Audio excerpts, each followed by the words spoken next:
It's the most wonderful time of the year. What's up, everybody? How you doing out there? Happy Contender Series Day to all who celebrate. My name is Thinker St. James. I celebrate, and it's my favorite day on the calendar. We get the Contender Series starting tonight. The double feature tonight is the Contender Series beginning and the end of The Ultimate Fighter. Of course, the actual finale of The Ultimate Fighter coming this weekend at 3/19. So lots of fun stuff ahead tonight. Hopefully the fights are good. Glad that the Contender Series is beginning. Glad that Tough is ending. So I'm just happy to be here. Pretty good day today overall. We've got the ice. It's sparkling. Delicious. We're hanging. Had a great show last night. If you missed the podcast, if you missed last week's fights, go back and give it a watch because it was a really fun one. Put a clip out from that on the channel today. Still getting the editing worked out for the Smashing Machine, but haven't had too much time to devote to that. Omen the Yamacat is going nuts right now. He is running all over the furniture. He's jumping all over the place. So, business as usual around here. Looking forward to some fights. So yeah, we've got the Contender Series first, and we'll have that for 3 hours. Got the fighters over here. If you are not aware, on the podcast, of course, we do predictions for these fights based on the fact that myself and Chase watch the sport so much and know these fighters so well. But for the Contender Series, I specifically do not do any research on the fighters at all. I want to go into these fights completely unknowing, completely blind, so to speak, so that I get the full experience of what these guys bring to the table and also just get to enjoy the sport as a casual for once, because I feel like every waking moment of my life is essentially tied in with following MMA. So it's nice to just go into a fight card completely unaware of what you're expecting to see. So I am looking forward to that. In fact, I have not even looked at the names of these people, but I would suppose that is not so much of a bad thing to do. Ilian Buafia versus Nimas Santana. Hey, guys got Scrabble boards for names. ASL predicted. Do you know where I can watch the fights? Well, you can watch them on ESPN Plus, of course. If you do not have an ESPN Plus subscription, that might be a little bit more difficult for you. I cannot give links out in the chat, unfortunately, because, and I also cannot play the fights on screen. Wish that I could, but that's against TOS. If you join the Discord, there might be some people in the Discord who could help you out. That's !Discord if you want to join. Be cool in the Discord. But I hope that you're able to find the fights, and I hope you enjoy them. And if you do find them, and you want to hang out with me and watch them along, you're more than welcome to. So yeah, we had Ilian Buafia and Nemias Santana. That's your, I guess, main event. Ty, there you go. Ty Miller and Jimmy Drago. Those are two names that I can actually say. Jimmy Drago, I wonder if he is of relation to that fictional character. Oh my good lord, these names. Basinger, like Kim Basinger? Basinger Susurkayev. I like it. Does it start in 5 minutes? Yes, it does. Indeed, it does. Thank you for keeping me honest over here. Make sure that I get my feed going. Because you know ESPN Plus does not automatically start these things, but we're not going to have to worry about that much longer now, are we? We are going over to Paramount Plus. So there you go. If there's anything that I can tell you about watching fights coming up soon, come 2026, pay the $8. Just pay it. Pay the $8 and be okay with the ads, and you'll be able to watch the fights all the time.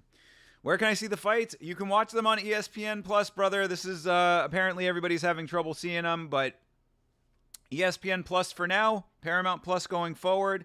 As I've said, if you want to join the Discord, there might be people inside the Discord that can help you out if you're looking for something else as far as viewing goes. But exclamation point Discord will get you into the Discord. Be cool in the Discord, and somebody might be able to help you out there if you're looking for something to watch. So, Basingar Susurkaev versus Murtaza Talha. It's going to be fun. I can't wait to hear these names actually spoken out loud. George Mangos! You know, Georgie Mangos. He hangs down at the Bada Bing. You know Georgie Mangos.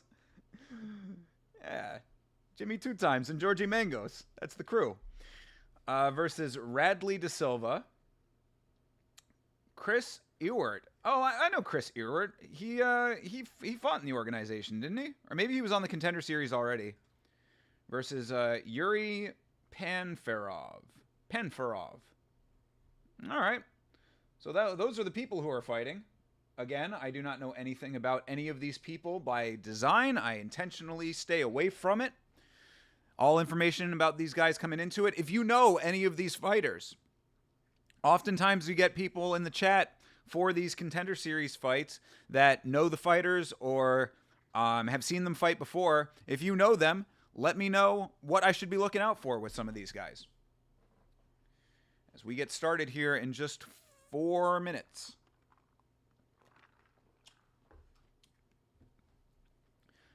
There you go. Exclamation point Discord, you did it.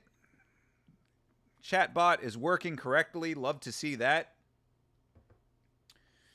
So, yeah.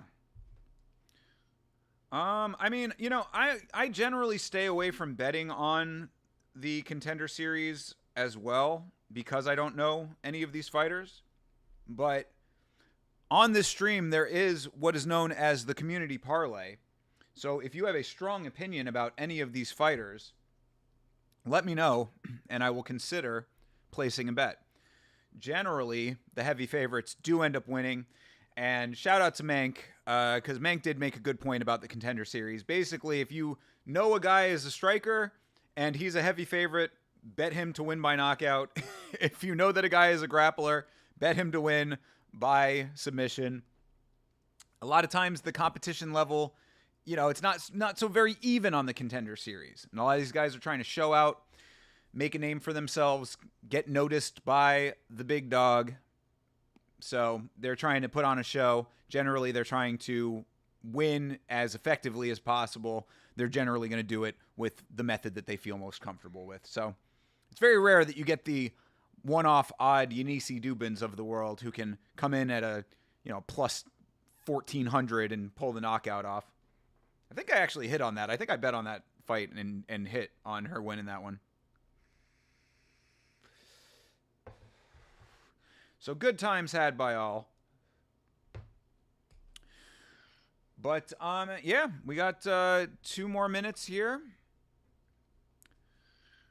Where can you watch it? Yeah, the Discord link. I mean, I don't know if you were in when the link was posted, but exclamation point Discord will get you into the Discord. Somebody might be able to help you out if you do not have ESPN Plus.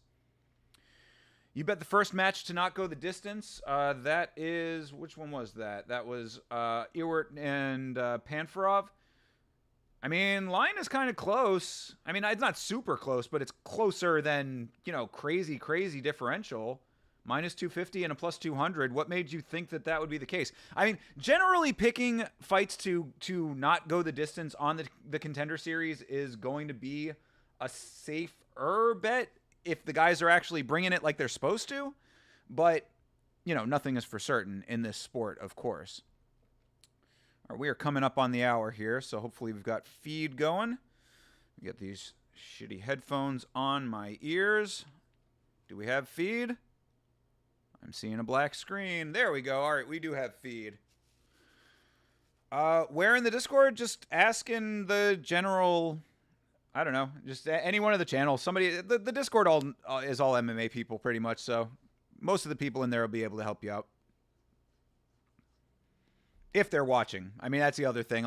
We got a lot of international folks in the Discord, so you might not, not everybody is going to be in there at the exact same time. But let me see what's going on real quick while we wait for this thing to start up.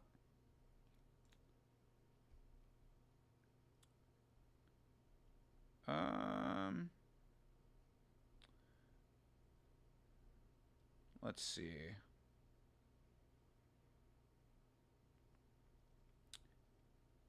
Yeah, I don't know. I don't know where everybody is in here. Generally, somebody's going to be in there saying something about it.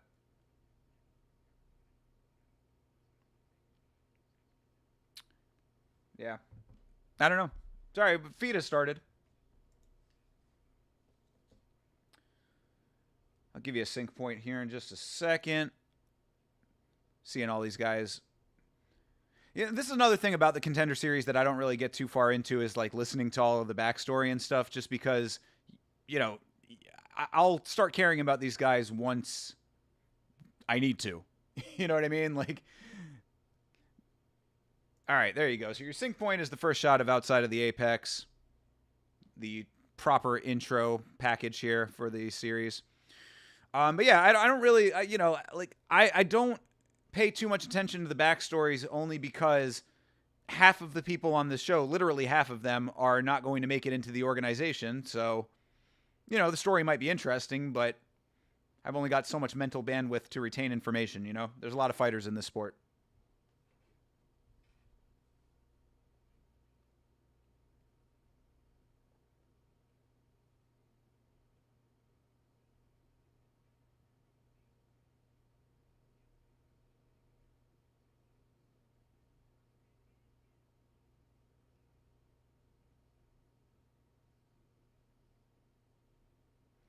There you go.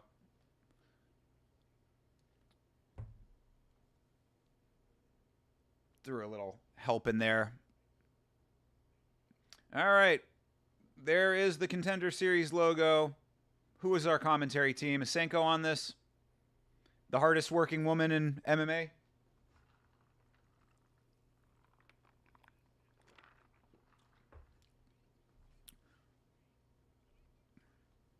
They're fighting for their dreams, people. And there's the Apex. Just heard today that Hunter Campbell wants to turn the Apex into a mini arena. Apparently they're putting 10,000 seats in the arena.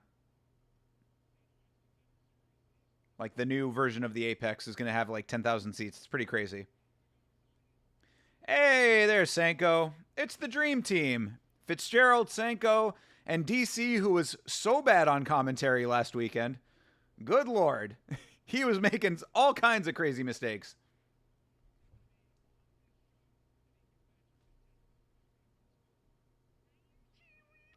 Hey, Chiwiwi. Yeah, Suave. Appreciate you, brother. Thank you very much. Thank you for joining the Discord.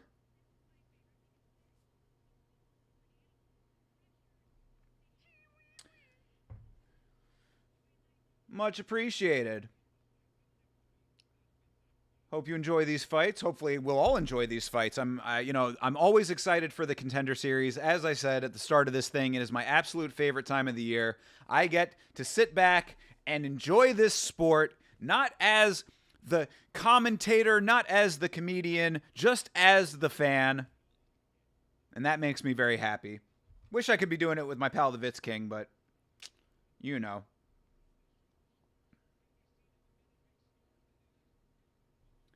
Taylor is in the main event, says the Ohio player. What are we talking about here? What is he talking about? Oh yeah, that dude. Ha! That's funny. That dude does kind of look like Taylor from The Cage. Yeah. Ilian Baofa, or Ilia Boafia from France does kind of look like Taylor from The Cage. That's pretty funny.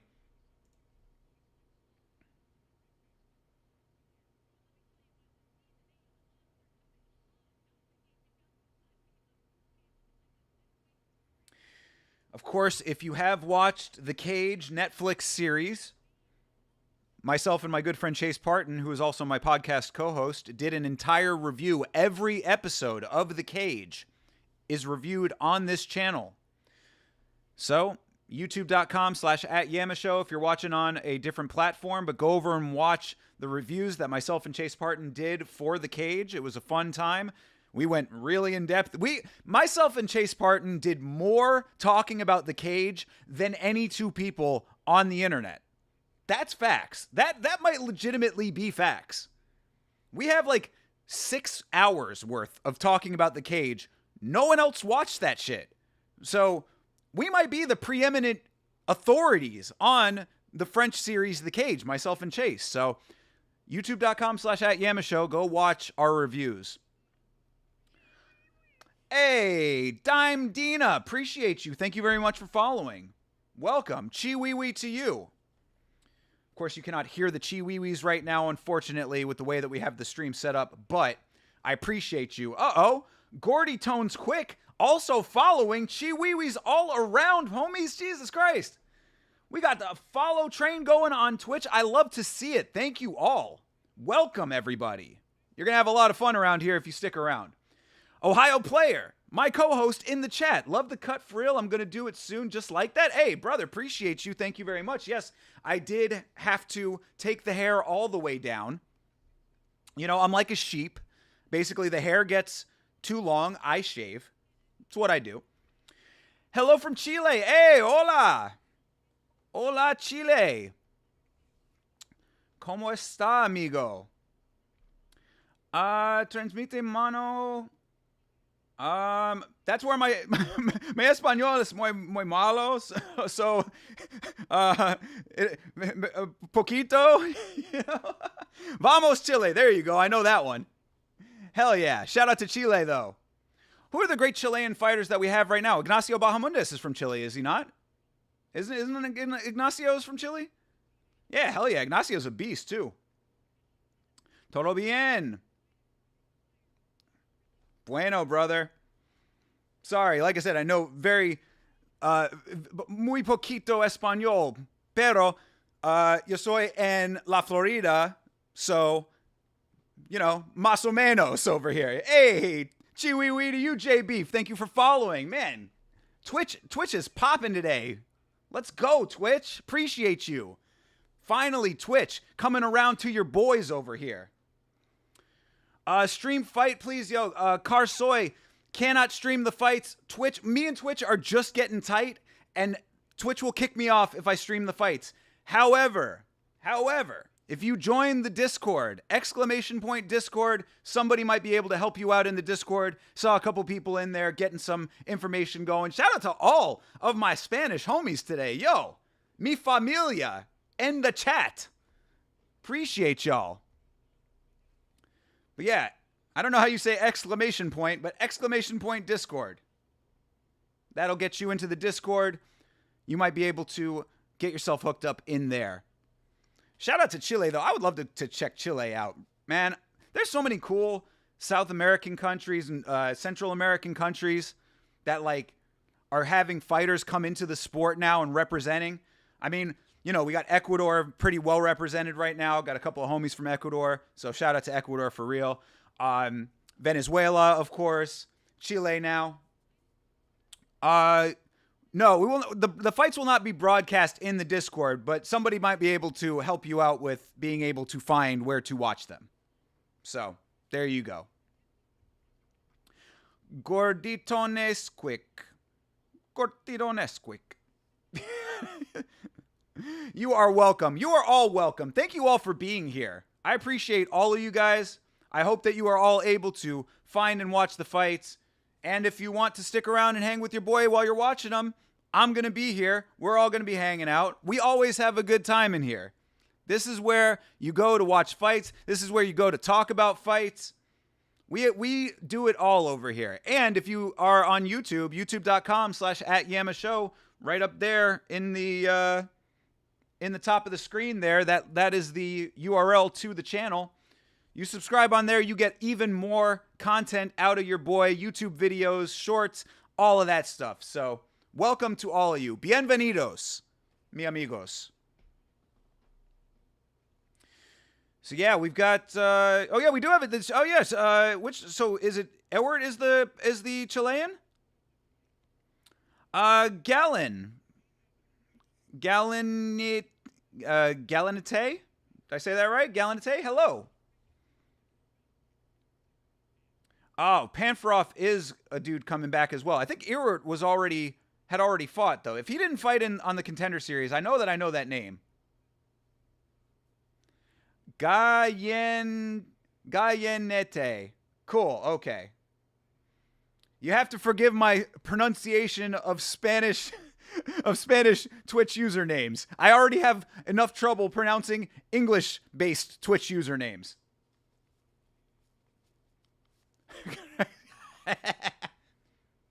Viva Chile, though. I wish I was Chase Parton right now with a bunch of flags behind me. I'd be rocking that Chilean flag over here. Oh, this is, yeah, Tank Ewart. Okay. I know that I have seen this guy fight before. Hey. Gallinete. There you go. Appreciate you. Chiwiwi to you. Welcome. We are bumping today over on Twitch. I'm loving seeing this. Appreciate you all. Twitch is where I started my streaming career, and then Twitch got real mad at us and did a whole bunch of ill shit to us. So it's nice to see Twitch being more friendly to the homies and a whole bunch of people rocking with us. Hey, Beeb. There you go. There's an OG right there. Thank you. Fresh haircut. I appreciate it, bro. You know the sheep had to be shorn over here. Get the clippers, take it all down, let it grow back out. We repeat the cycle. Crushing today.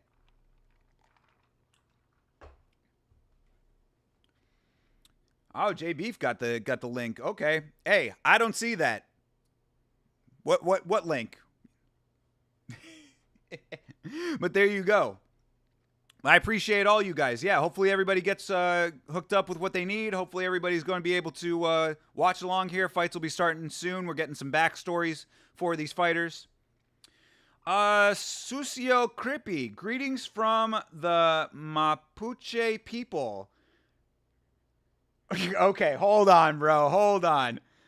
I know how this goes, okay? Beeb, you speak Spanish, right? Tell me what is going on over here, because you know that these motherfuckers are going to be trying to make me say some shit in Spanish that's going to get me in trouble.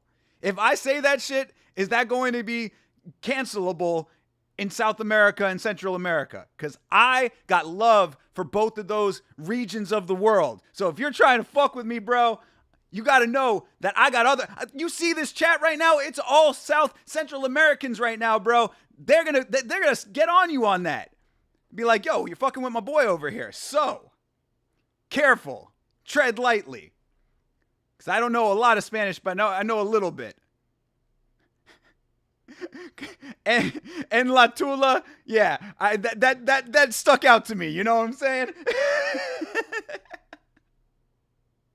I see that my online bullying finally got to you, and you cut the sus hair off. Hey, Beeb, the hair is not sus. The hair is luscious and gorgeous and beautiful. Hey, Sucio Crippy, appreciate you, bro. Appreciate you.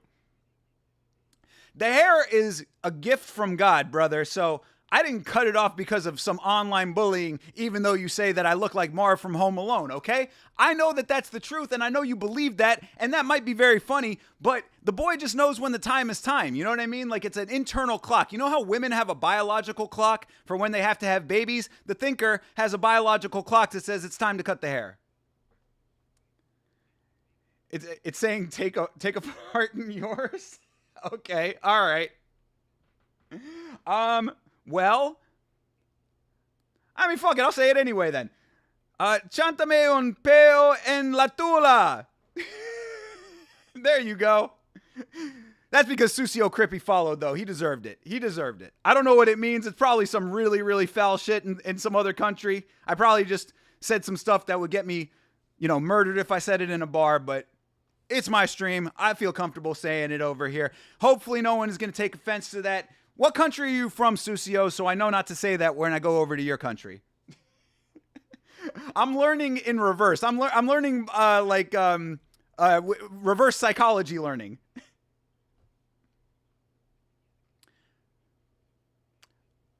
What is Pelia? Oh, is that where the fights? Gene, !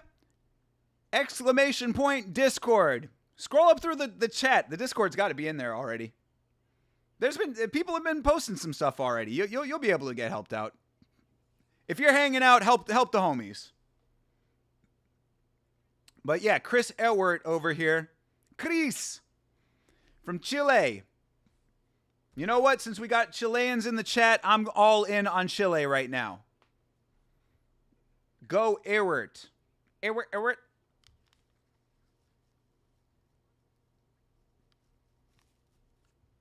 When he's in school, does he just make the wiki sound to like say his last name when the teacher calls on him? Go Tankecito, yes. Tank Ewert over here.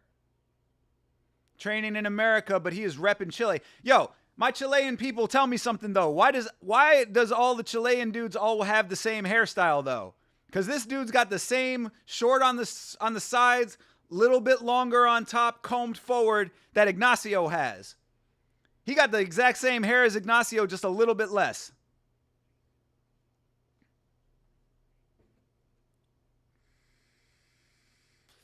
There you go. All right, fight is underway, people. Gordito, your boy is fighting now. Ewert and Panfarov. We're going for Ewert over here. Viva Chile. Cabrones. Ah, there you go. There is L Link. Nice left hand for Ewert. Oh, they trade low kicks. Oh, Ewert with another low kick. Good check by Panfarov, though. Ooh, Ewert with a reaching shot. Gotta be careful with that. He's gonna leave his chin open. Another nice low kick. There you go. Nice right hand that time. 1-2. Not a lot of... Oh, there you go. That was a good overhand for Panfarov.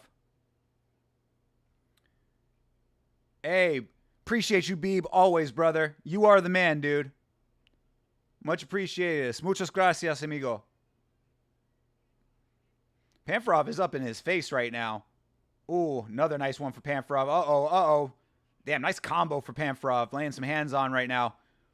Not looking like he's putting crazy power on his shots either, though. I'd be worried about that. He starts loading up a little bit more later. Yeah, yo, Ewert needs to keep his hands up, bro.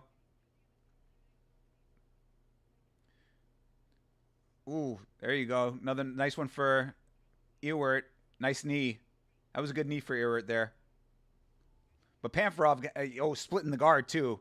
Panfarov striking looking nice right now. Ewert needs to get a little bit more active. Panfarov staying in his face, too. Panfarov looking like he wants to win, bro. That is a determined-ass face. Bro looks mean as fuck right now. He's like, "Urgh."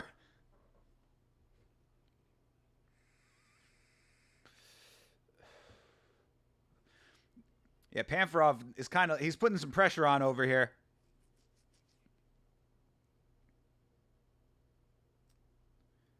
Yeah, Ewert needs to get more active. There you go. That was a decent left hand. Yeah, Panfarov is laying some shots on. So there you go. There you go.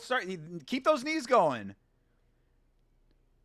Because, yeah, Panfarov is just staying in his face, man. Like, he is right up close range. They're fighting in a phone booth a little bit over here. Oh, nice takedown for Panfarov, too. Yo, that was an easy takedown. Your boy Ewert needs to work on his takedown defense. He's working for it. Ewert's trying to get himself back to the cage now. Smart move, but he's way, way far away from it. I mean, 2.5 minutes left in this round. He needs to get to his feet. There you go. All right, transitions to the back. But Panfarov takes the back. Good instincts. Let's see what Ewert can do here.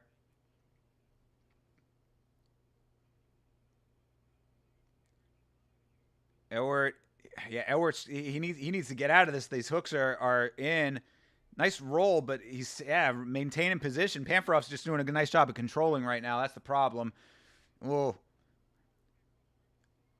Yeah, Elwart needs to get to the cage, bro. Yo, keep crawling, brother. Get on the bike over here. Get those feet moving.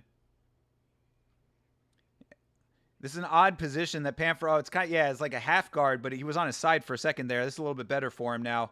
But Elwart needs to get to that cage or get back to his feet. I mean, this is a better position, but like he needs to be active getting back up to his feet because he can't stay here. He's losing the round, unfortunately, right now. Okay, there you go. Good. Back to the cage like I was saying you should. Almost had the wizard there for a second. But yeah, get to the cage. Start getting back to your feet. You only got a minute left in the round, bro. You're going to be dropping this. Good cinching of the legs by Panferov. That was nice work there. Kind of sucked the legs right up. Okay, there you go. Come on, Elwart. Back up, brother. Come on. All of Chile is riding with you, bro. Do it for Chile. Oof. Nice one for Panferov, little side of the head tap, but he really is smothering right now. Panferov looking good in this fight. I didn't even look. Is Panferov the favorite? Oh, come on. Yo, Eric, you got to get out of this, brother. Hammer fist to the side of the head here. Panferov's just been all over him for way too long. Just controlling right now. All right, that was a good. There you go. Good explosion. But, bro, you waited too long, man. I mean, you only 13 seconds left in the round now, brother. You got to, Oh, big one from Panferov. Oh. He's going to get saved by the bell. Oh, jeez, yo. Amigos, not looking good for your boy right now. Not looking good for the Chilean homie. Yeah, he's bleeding off of strikes too. It wasn't even elbows that opened him up. He's got a little gusher on the side of the face right now. Getting stitched up over here, worked on a little bit by the cut man. Yeah, he cannot get taken down again like that. That was really honestly good work for Panferov to keep all that control. But bro, it just looked like Elwart was just having it felt like he was uncomfortable. That's what it looked like. He wasn't settled in, Hopefully he'll settle into the fight a little bit more now. Maybe the jitters or whatever.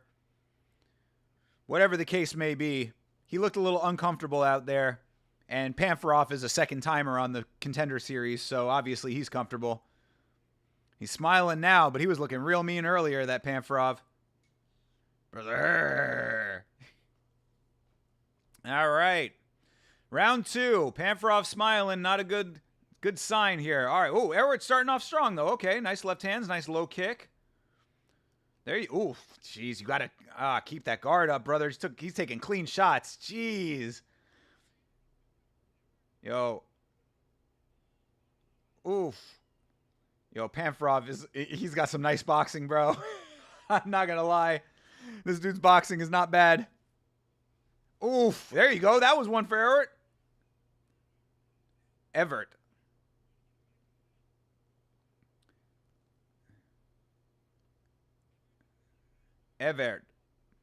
Yeah, that was good work. He had him stung for a second there. He's coming back a little bit. Everett making a little bit of a resurgence here. Another nice low kick for him. Everett's getting his respect, says Lorisenko. Nice straight there for him. He's just got to keep going, though. He's got to push through and be active. Like, he needs to keep moving, man. I mean, like keep those hands moving, keep his feet moving. What are they fighting? Oh, yeah, I guess they are fighting middleweight. These are bigger guys. Both look kind of small for middleweight.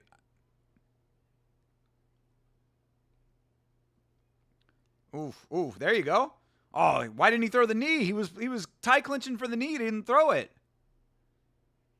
But he's backing down Panferov right now. There's a much better round for Everett. Ooh, ooh, ooh. Oh, nice combo for Panfarov. These dudes are swinging.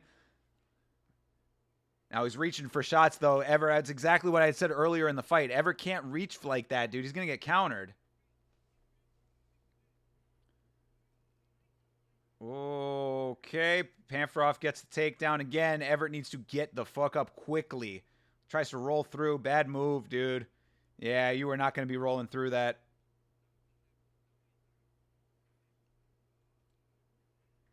Panfarov keeping this top control, kind of still trying to keep the legs active, but Everett making his way to the cage again, but he needs to use it. Like, you cannot stay down for another 2.5 minutes, bro. He had such a better first half of this round, but you can't let this stay on the ground again. Panfarov doing a good job of controlling right now. He had the wrist. Oh, he still has the wrist. He has the wrist locked up on the other side.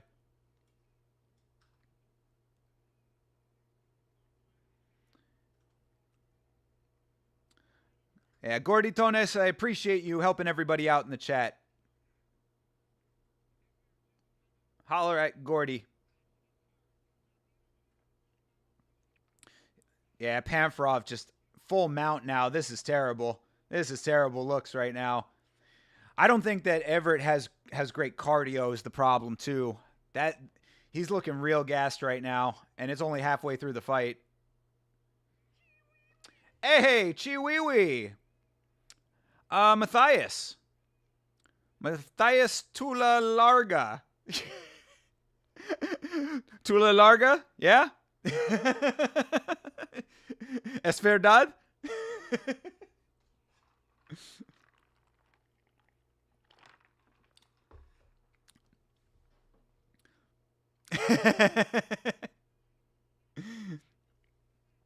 Welcome, bienvenidos.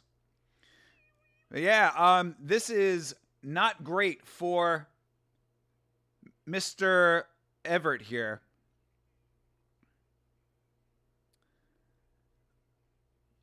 The link was farther up in the chat, bro. Scroll back up. It's in there. Or join the Discord. Somebody will throw it in there for you. Exclamation point Discord. Yeah, Panfarov is just controlling too much right now. I mean, this is the problem right now is that Everett just does not have the ground game to keep up with Panfarov. He can hang with him on the feet. When they're standing, he was doing okay. Panfarov takes him down. He's been taken down 2 times in 2 rounds and held down for 2.5 minutes both times. Oh, there you go. He reverses. There you go. Ground and pound. Let's go. Everett. Went for the kick and kind of tripped himself there. Yeah, he's looking real gassed right now. Ooh, jumping hammer fist. I like that. But all right. This is a interesting fight right now. I mean, I'd say that I got to give Panfarov those rounds, though, unfortunately, right now. I think that Everett is doing good, but he needs to do a little bit better, and he really needs to throw everything out right now. Like, he needs to go balls to the wall in this 3rd round, because I would say he's down 2 rounds personally. He did much better in the 2nd round. 2nd round was much better for him, but, you know, he was getting touched up a little bit. You see the cuts right now. Well, that cut on the eyebrow, I mean the eyelid, rather, is nasty. That's going to be one of those annoying ones when that thing heals up. That's going to be like, he's going to be like picking at that. Yeah. Panfarov's striking is nice, though, man. Like, he definitely put some decent power on his shots. Like, not too much, like just the right amount of power. But Everett was doing some good work in that 2nd round. Yuri Panfarov. There's only room for one Yuri in the org, bro. All right, round 3. They touch up. Ooh, jeez, heavy shot for Panfarov. Oh, he's screaming now. Panfarov feeling himself. Everett says, bring it on. All right, I like it. I like the toughness. Come on, bro. Pull it out for Chile, my man. En la Tula.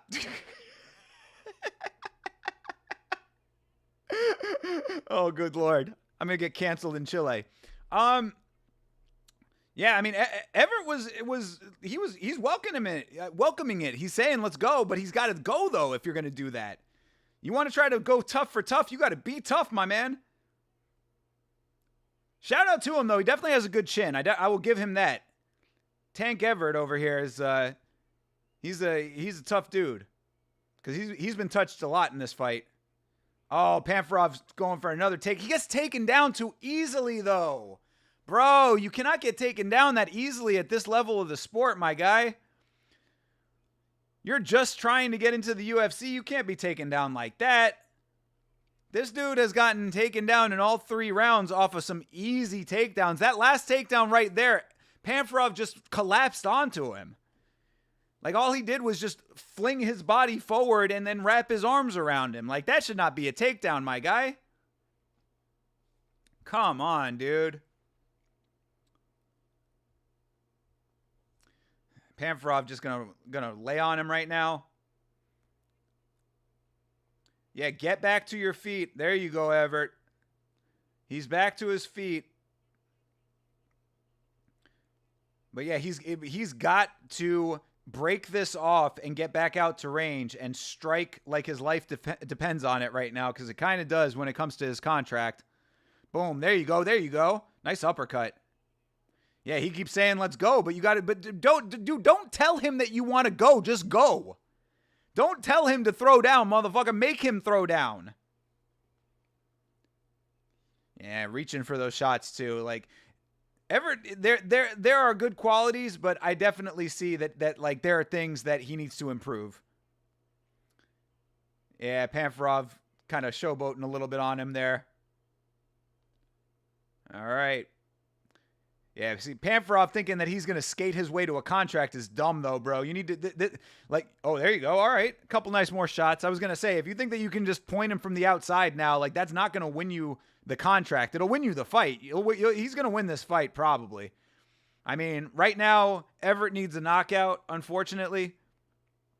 Doesn't look like he's got much ground game, so I don't think a submission is likely, but yeah, Panferov with a nice body triangle in. This is probably how this fight's going to end.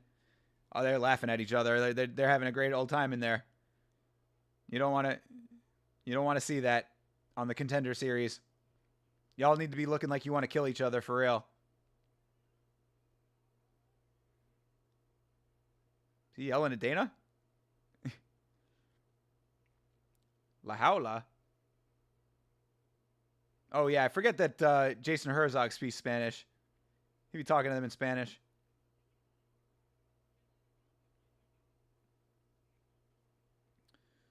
All right. Yeah, Panferov takes the back, keeps the body triangle in nicely. Pulls him in. I mean, Panferov, like, bro, these guys are like they're acting like they're putting on a show, and I mean they are. Like they definitely were doing some good striking, but bro, like don't be playing to the audience right now, dude. Like the way that you play to the audience is by finishing the fight. Like you can go over and shout at Hunter Campbell like all you want after the fight is over, but like it makes a much bigger impression on the organization if you actually, finish the fight.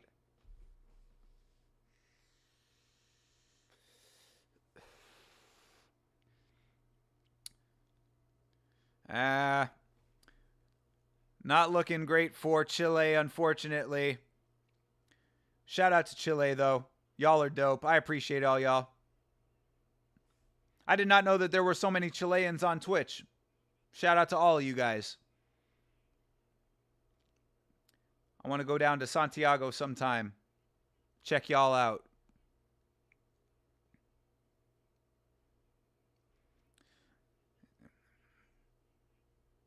Yeah, Lorisenko, they're all saying the exact same thing I was just saying. Like, yo, you cannot go out there and just win the fight. You know what I'm saying? You cannot go out there and just win and think that that's enough. Like, Dana's not going to like any of this shit. Like, when they're doing the contracts at the end of this, Dana's going to be like, yeah, well, it was a good fight. Y'all were tough, blah, blah, blah. Like, he might give Panferov the contract, but, like, I think he's going to be like, I don't like the showboating. You need to go out there and finish your fights. Tango iPhone. Felicidades, bro. I have a Tango Android.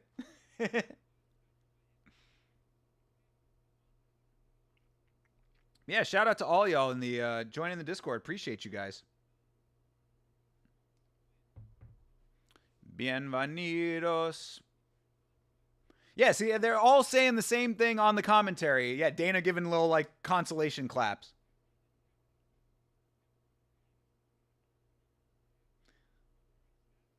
I'm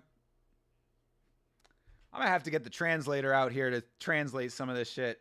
Hold on a second. Let's see if I can do it through the phone. How do you do that shit? Oh, I think it's that. There we go. Translate. There we go. I got it. No, not Russian. 3027.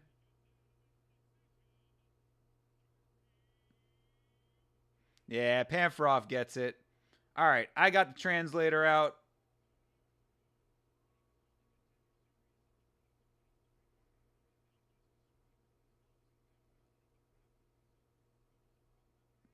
Let's see here. Hold on. I got the translator going.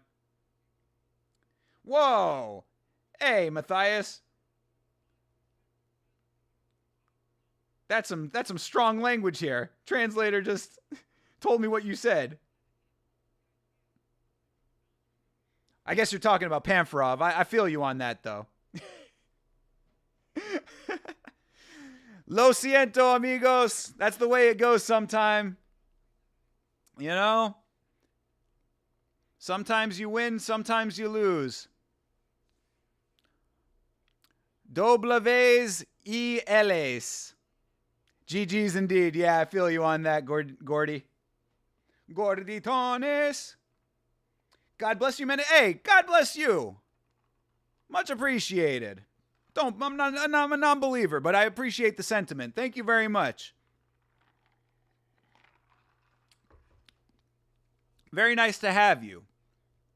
Sorry that your guy did not win, you know. I thought he did pretty good. Like, if you want my full assessment of how Everett fought in that fight, I thought that he had nice striking. I thought he had good low kicks. He really needs to work on his takedown defense. That's crucial in this sport. Like, you cannot just be a striker and get taken down like that. Like, there's no upward path for you if you get taken down that much. So, he does have some things that he needs to work on, but I think that he could come back. I think he could definitely do another round of the Contender Series and possibly make it.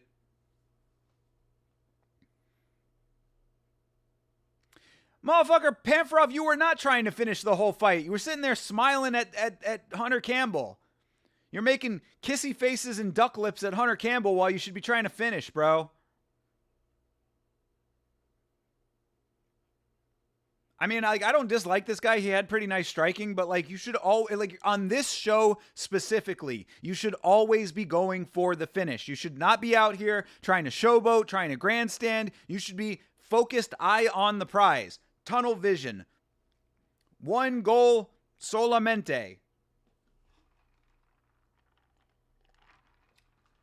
I appreciate getting to flex my little bit of Spanish skills today. Dos años en la universidad.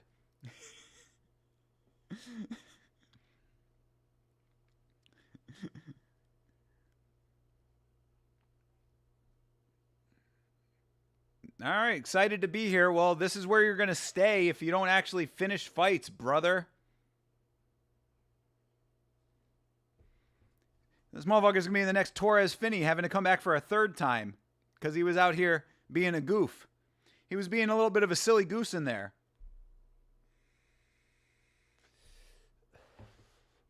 What silly goosery you showed in that fight, my man. You never want to hear the commentary team all saying that. Like, there is one note that you never want on the Contender Series, and that is the commentary team talking about how you should be fighting on the Contender Series. That's legit. That's a legit fact. If the commentary team is talking about the way that people are supposed to fight on the Contender Series, that means you're not fighting that way. UFC leaders among Contender Series alums. That's awesome. I forgot that Holland was on the Contender Series. That's so crazy. Look at all of those stats for Kevin Holland. What a great Contender Series pickup he was.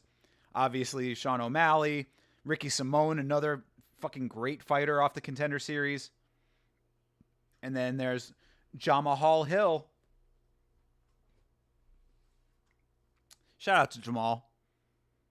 I hope Jamal is starting to come around to reality a little bit more. Ah! Mr. Mangos. Georgie Mangos. Come on. I love this name. I hope that this guy wins just because his name is hilarious. How can you not love a dude named Georgie Mangos? You know, me and Georgie Mangos going down to the store, going to get the gabagool. Tell you 3 fucking times, you and Georgie Mangos, you go and get the job done. Georgie Mangos has been fighting since he was 8 years old, he says. Nice. Hey, standing backpack submission. Appreciate that. Mango! Shout out to Mandrill. Mandrill is a fantastic band. They have a song called Mango Meat. It is a banger. Mandrill has a bunch of amazing songs. I love Mandrill. One of my favorite funk bands. Funk is my favorite music, and Mandrill does good funk. Oh, he's training with Bobby Nux. All right, well, maybe you can carry the torch for him.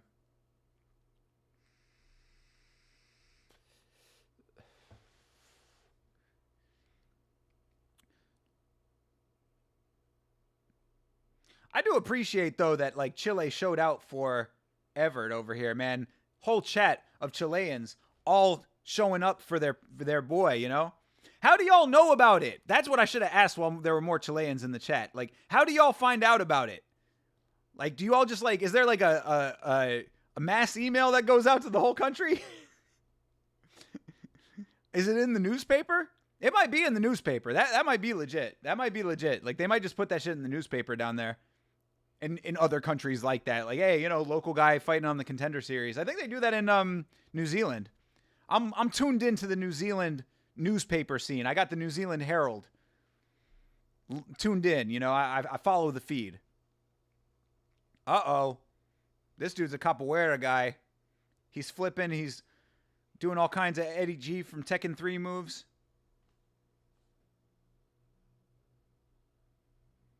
Hey, he knows the old school. Guy knows ball. Yeah, Radley De Silva. He comes from the old school. Damn, 3 belts on this guy. All right, maybe he's something over here. Bro, if he can pull off some crazy capoeira shit in this fight, that would be dope as fuck. I want to see you get some crazy spinning shit, you know, like some sweep into the windmill kick. Yo, De Silva. Hey. Woo. Got some fancy moves over here. Got B-Boy Silva. Do do do do do do do do do do do do. Herbie Hancock it, brother. I mean, we love the flashy shit, so come on, man. Go out there and show out, dude. Do some crazy spin shit. If you can do that shit effectively, the Contender Series is the exact place to do it. I want to see some high-level acrobatics going on. Radley De Silva out of Canada. From Recife, Brazil. But he is out of Canada, just like that dude on The Ultimate Fighter that we are going to watch later tonight. Although he is not fighting. He already won his fight. Richard Allen. How are you, sir? So pretty cool how the fighters are going to get absolutely no additional pay out of the $7 billion Paramount deal, huh? They might as well get less because no pay-per-view points now. That point has been brought up recently. I have to think about exactly how that works and what that's going to mean for the fighters. I think we're still going to have to find out how that all is going to shake out. If that is the case, that does suck, and I do agree that that is unfortunate. But I'm hoping that what's going to happen is that with this new deal, they're going to actually start paying fighters what the fighters should be getting paid to begin with. I'm not holding hope out for that, and the elimination of the pay-per-view model does call that into question and concern me. I might even do a little follow-up video about that. So your concerns there, Rick Allen, are legit, and I hear what you're saying there. I don't know what the answer is because I don't think anybody does yet. But yeah, I mean, I'm praying for the best for the fighters always. So hopefully that's the case. Why would they start paying fighters more? There's no pressure on the UFC to do so. Why do you think that? Well, because they have $7 billion, 7.7, almost $8 billion, and they're taking away the pay-per-view model. So I would think that that would be the incentive on their side, is to pay the fighters so you keep the fighters happy. However, this might be a prime opportunity. So think about this. How about this as a counterpoint? This could be a prime opportunity if they screw the fighters out of the money that they deserve off of this deal. This might be a prime opportunity for PFL to start snatching some of the bigger names. Honestly, if I was the PFL right now and I heard that that's what the UFC was doing, if they take away the pay-per-view points and don't backfill that money, I would be like, yo, I'll give you all that money. Come on over, fight in the PFL. So there you go. They would need a union to pressure on them. They have tried and failed to do that. Rick Allen, trust you are talking to someone who knows that very, very well. And I am the biggest advocate of there being a fighters union on the planet. I really hate the fact that there is not a fighters union. I think that the UFC has conducted some very unethical and unfair business practices when it comes to keeping the union like out of the equation, from not allowing the fighters to unionize. It really breaks my heart that the most recent lawsuit did not yield a fighters union. I believe that there is a new piece of litigation going on that disputes that as well. So hopefully at some point we will see a fighters union. Maybe this move might force the issue, actually. See, talking this through with you right now, Rick Allen, is giving me all of my talking points for the video that I'll make. So I like it. Yapeleo Tank. Tank did not win, Alex. His fight is over already, and he did not win. So lo siento, amigo. All right, Mangos versus De Silva here. I'll get back to you, Rick Allen, in just a moment here. Fight's underway. All right, De Silva is our Capoeira king. He's going up against Georgie Mangos. He's moving a whole hell of a lot. He's very light on his feet. Let's see if this Capoeira can show itself in this fight. A little spinning low kick there. Gets his kick caught. Georgie Mangos is laying some nice shots on with a caught kick. All right. Oh, Silva trying to cradle him and toss him over, but Mangos is grabbing a leg over here. I don't care how you pronounce his name. He's going to be Mangos to me. I think it's Mangos, but no. It's Mangos. De Silva is keeping control on the side right now, but this is kind of a stalemate position. Let's see if he advances this. Mangos trying to get back to his feet. That was good work for De Silva. Get up and over. Kind of driving his shoulder into Mangos' chest here. De Silva does have long legs, so he's like kind of spidering a little bit, trying to move position here, just sort of circling around. What up, John Dong? Of course you wouldn't be far behind. Yeah, I see you, brother. I see you. I'll get back to you and Rick Allen at the break here. How you doing, though, bro? Hope everything's going good for you. Hope you're enjoying these fights. Been fun so far. Had a whole bunch of Chileans in the chat earlier. Shout out to Chile. All right, a couple little hammers there from Mangos, but De Silva's on his feet now. De Silva got him in the wheelbarrow going on here. All right, gets the back. Mangos is that, like, he kind of rolled back into a worse position. Yeah, trying to roll through. Like, this is, you're out in open water. This is not a great look right now. All right, I got you, John Dog. I'm just razzing you anyway, bro. You know it. You're the man. I appreciate you, brother. Thank you for being here. That does not look comfortable in the slightest for Mangos.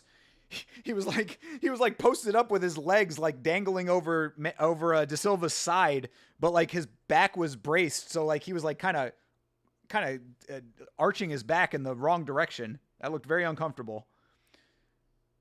Yo, Mangos is trying all of these different moves to get out of the grappling situations, and he just keeps like quicksanding himself. He's getting himself deeper and deeper into these grappling exchanges that are like not great for him. Like Mangos is he keeps like adjusting position, but it just keeps getting worse and worse for him. Like this is an interesting display of watching a guy like do all of this very athletic stuff. I mean, he's obviously very flexible, but none of it's working. Time is ticking away too. We're a minute 36 seconds left in this round, and Mangos has been moving from bad position to bad position. De Silva's going to win this round just from being on top more.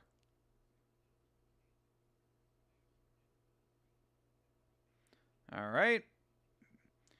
I mean, this doesn't look good for De Silva either. I mean, he's not doing any damage whatsoever right now. He's controlling a lot. Again, this might take you to a win, but will it get you a contract?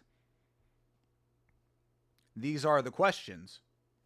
Find out if we get an answer here soon. Mango's just letting this clock fucking die, bro. You are letting the clock die on the vine, my man.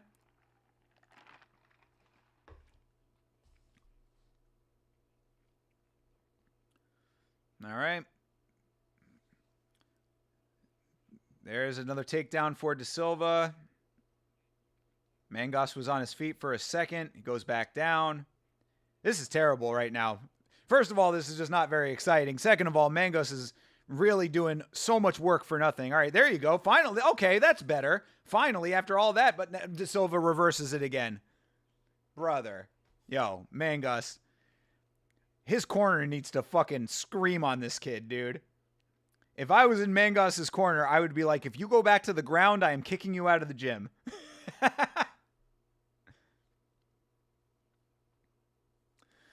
All right. Last second. There's the horn. Okay. Back to Rick Allen and his very salient points here. But you do realize you got to be careful what you wish for on unions, because you know that means there will be strikes and cards will be canceled because of strikes once a union happens. Oh, I'm completely okay with that, Rick Allen. If they unionize and they need to strike for better pay and better treatment, for after career care, for better insurance, things like that, by all means, go dark. I'll cover it on the channel point by point. I'll do a video every day of the strike in support of the union. Like, I am a very, very big supporter of unions. Not public sector unions, but private sector unions. Privately run unions. Anyway, gets a little bit dicey politically if you want to get too deep into it. But in the scenario that you were just talking about there, if they unionize and that's what it takes to get them better treatment, strike for as long as you fucking need to. Absolutely. I am 100% okay with that. All right. Round numero dos. All right, Capoeira man. See if we can actually see some of your spinny shit now. Oh, nice takedown. That was actually a really nice takedown for De Silva. He kind of did like a sweeping side take. That was a good move. That was a really slick move. All right. You're wearing this guy down on the ground. This Mangos is doing so much work for nothing. He's going to get tired, but you got to make this more impressive, my guy. This capoeira stuff is what we wanted to see. We're not seeing any capoeira while you're holding on to him, so you got to do something more flashy than riding his back for the whole round.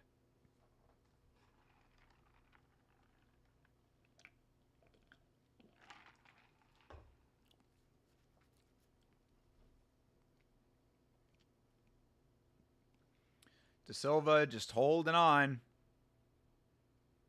I mean, like, You got to wonder with these fighters, like when they're fighting a fight like this, like do they believe in their minds that they're going to win a contract this way? Because I'm saying, like, if this was in an actual UFC fight in the organization, I'd be like, this is interesting. You know, I mean, like, it's not like a terrible grappling exchange, but that's all that it is. All right, Mangos finally, for the first time in this fight, is in a dominant position. Got the headlock, almost. Oh, he's got it. Loses it, but still has the neck. De Silva still trying to keep the control here, which he pretty much does have. DC saying that Mangos is making questionable decisions. I would agree. Dana White is staring at that monitor with the sternest face I've ever seen. He is not impressed by this. All right, there you go. Mangos starting to land some strikes. Okay. Mangos finally in a better position here now. He's got the body triangle in. Okay. Trying to get the rear naked going. He's a little high on the body. He's a little bit high. He's not going to be able to get the leverage that he wants, even if he does get under the chin, I would suspect. But this is still better. This is definitely the first solid time he's been in the driver's seat in this fight. And he does have a nice body triangle. I'll give him that.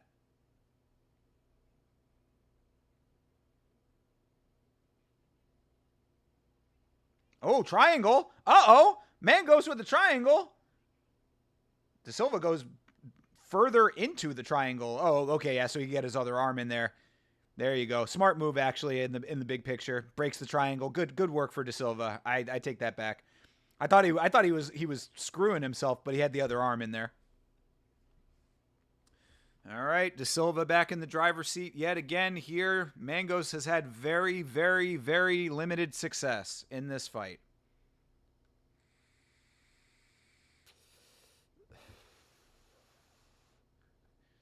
And see? And Lorisenko saying, I'd love to know what Dana is thinking about this fight right now. When shit like that is said on the broadcast, you are not fighting well enough.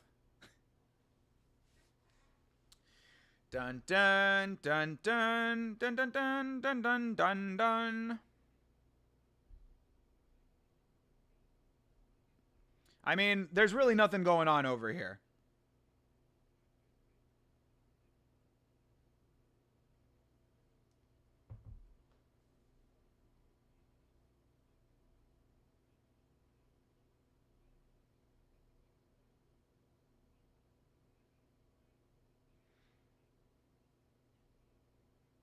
And it's not even that this is bad grappling. Like, these guys are definitely, like, proficient grapplers, it would seem. You know, they're doing decent work. I mean, De Silva better than Mangos, really. But, like, this is not what you come to the Contender Series for. Dare I say the Contender Series is not off to fireworks start here. This is not the strongest start for the Contender Series.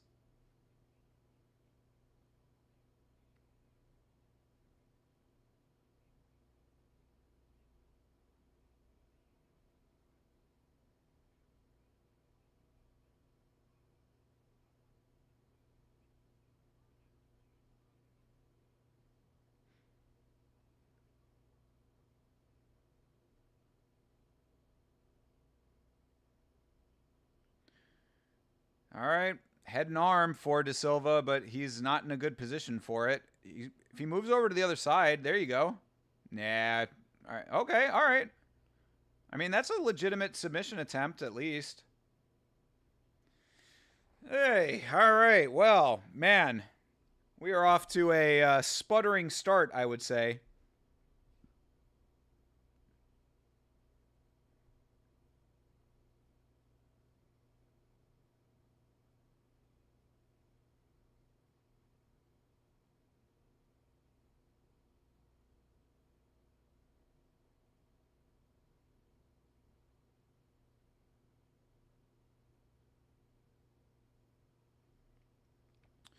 Doop doop doop doop ba doop boop boop. I mean, you know, it's like really don't have too much to say about it. I mean, all of what I've been saying is really what it is. You know, it's just grappling.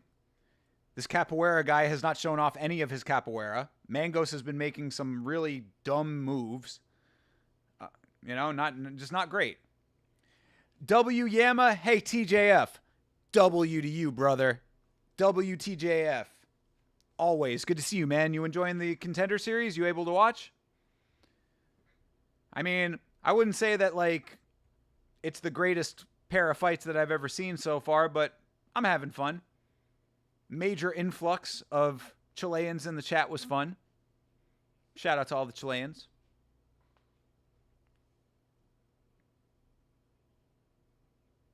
Ooh, there you go. That was a nice knee for Mangos.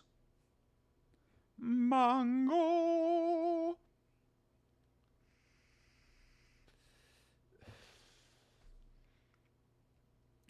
Yo, let me tell you something, people. I do not like refried beans. I do not enjoy refried beans unless they are done in a very specific way. I had some refried beans last night, and I have had a stomach ache all fucking day because of them. Not watching. I'm trying to make a UFC 5 edit with one of my friends' songs to promote it. Oh, that's what's up, bro. Link it in wherever. Send it to me. I'll like it. If it's if it's a UFC 5 edit, I'll repost it on Insta. Okay, all right. Now Mangos is on top here. Oh, bro, you're literally sitting on his head. You don't throw any strikes and you let him back up, bro. This Mangos dude he's having problems in there, bro. He's having problems navigating.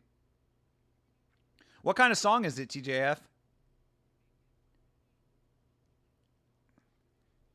Is he a rapper? Is he a electronic musician? Is he a rock star? You know, I love all music, so I really do love all music. I don't love every artist or song that I hear, but I love all types of music. So there's really not a single type of music that I can think of that I specifically do not like. So yeah, let me hear your boy's song. I listen to every song that's posted in the Discord. It's like hyperpop to a bit or okay. Hyperpop is cool. I've heard some cool hyperpop stuff. Hyperpop is interesting because there's like a wide range of like different types of it. He just dropped an album but left me off a song.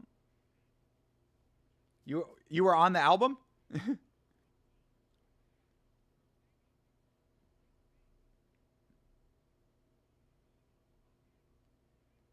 You were on the album, but he left you off of the track? Damn. You got dropped from the album. That's not great. I mean, you be rapping like that, TJF? I want to hear what you do. Share some of your stuff, bro. So you are rapping. Okay. I didn't know you had bars like that, TJF. Are you the TJF that we had rapping on the clip? That could be. That TJF was pretty good though. I like that one song. The song that I have for the clip for your drop when I'm over there with the Vitz King, that song is dope. We been running in a drought. Yeah, band running. Oh, that guy's fire. Yeah, that dude was nice. Well, the one thing that you can always say, though, TJF, is that if you recognize that you didn't do very well with one verse, then that means that you're conscious enough to make improvements. So if you want to spit bars like that, just keep working at it. I didn't know that you rapped like that, TJF. That's awesome, man. And the reason that I've been able to talk through about all of this music stuff while this fight has been going on is because, oh, there you go. Okay, Mangos might actually get this rear naked. After all of that shitty first 2 rounds of him getting controlled and making dumbass moves, he finally has a face crank that might work, but nah, let's go. I mean, shit, dude, I think that fucking De Silva's probably going to win this fight 2-1, even with all of this submission attempt shit here. Because Mangos didn't do shit in those first 2 rounds. This is the first time he's had legitimate success in this fight. All right, he keeps trying to face crank. If you want, I can say one of my favorite songs on it. Yeah, bro, absolutely. Like I said, I listen to all the music that is ever sent my way. I love music. All right. Oh, Mangos again trying to crank. Oh, but De Silva reverses. Nice, good way for De Silva to end this fight. Trying to get gets a takedown of his own there at the very end, but man, this grapple heavy affair on the Contender series, not great. Literally zero capoeira out of the capoeira guy. All right. Take these off for just a second. Oh, I need new headphones.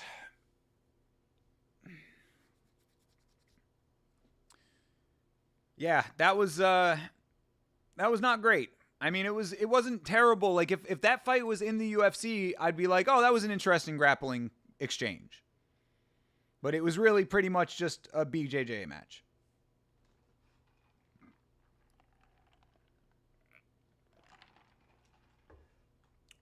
I didn't know that you did edits like that too, TTF. That's cool.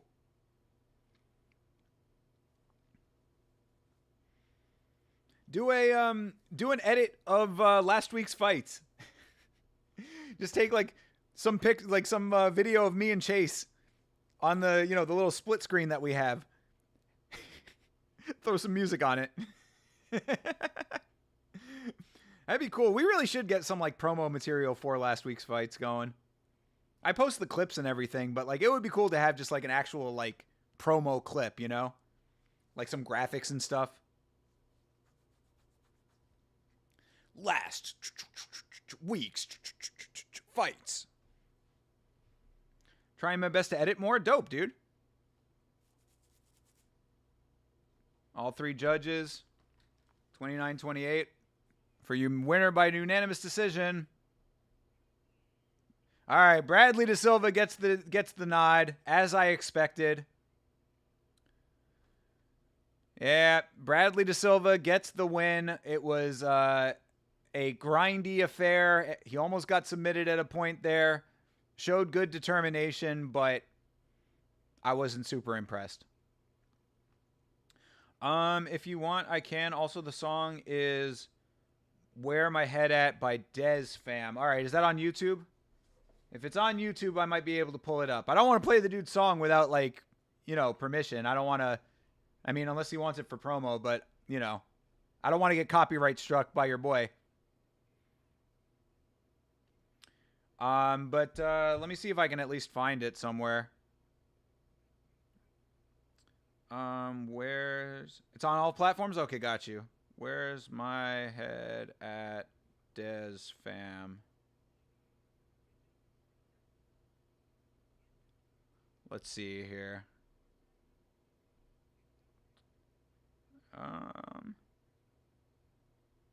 Okay, let me put it in with quotes over here. We just saw someone win landing 5 strikes. Bro, I know. Chase, trust me. The Contender series is not off to a great start this year. The first fight was pretty good. I mean, there were some times of some extended grappling that didn't really go anywhere, but the striking was good in the first fight. But yeah, that fight was very, very grapple heavy. All right, I found the song. I found the Dez Fam song. All right, TJF, I'm going to listen to it on the phone so that I don't play it through here. I don't know how that works, but you got all the permission? Okay. All right, well, I mean, if it's not going to get copyright struck, I'll give it a shot. I mean, all right, I'm assuming that TJF has the rights to this song. I'm going to mute this real quick. We're taking a detour from the fights for a second here. Hold, please. Dez Fam. Hey, there's Chase Parton right there. Okay, Dez Fam. Albums and singles. Bro, I just want to find the song. I don't even have the search on here. Okay, we do it this way. Where's... Man, come on, bro. You got to make this easier to find.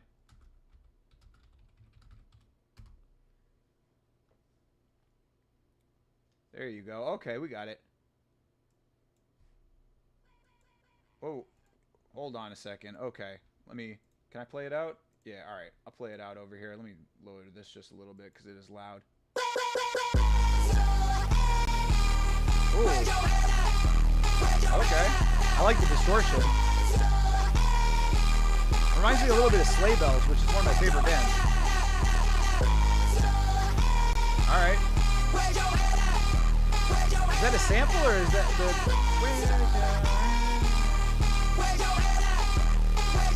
Where the hell's at? The hug's up in my phone. Pull up in a V-Long. She wanna know what's wrong. So I made these songs. Cause that's the time we on. I'm tryna put them on. Let's start away, crush the stage like that. I like the beat. Yeah, I'm a big fan of this like distortion thing that's going on here. Recording's not bad either for somebody just doing it in the, you know, kind of bedroom type of deal. Okay, it's a sample.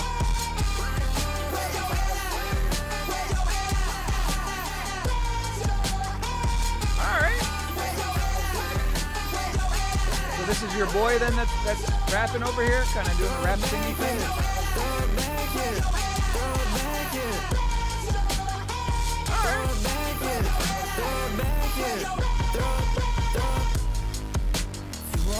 Yeah, I like the production.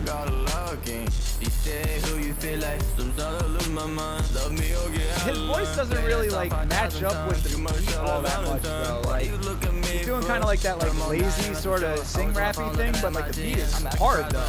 Like he should be like screaming on this shit. He's supposed to be rapping like 6ix9ine right now. I hope you enjoy your stay, cause I'm about to vacate.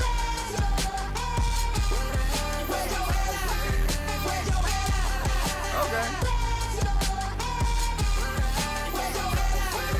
I like it though. Yeah. I like the beat a lot. Did he produce the beat?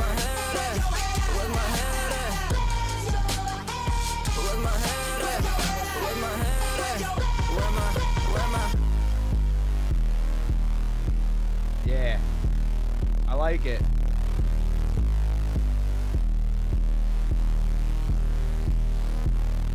Cool. Shout out to Palmer there. Hanging out watching a rainbow. I like it.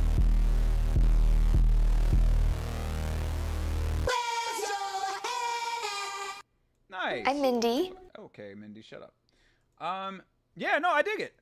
Yeah, I would say that like so when it comes to rapping and like even with the singy kind of rapping, like that sing-songy stuff that a lot of the modern guys are doing, I'm very critical of lyricism as a rapper myself.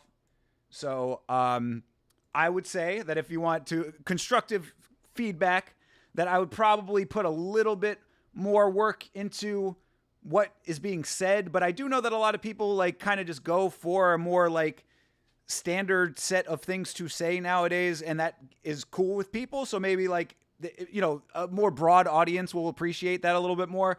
I would probably want a little bit harder like lyricism personally, but I am not the, you know, I'm not representative of the mass public. So, yeah, I would say that would be my note, is that it could probably be a little bit more complex with the lyrics.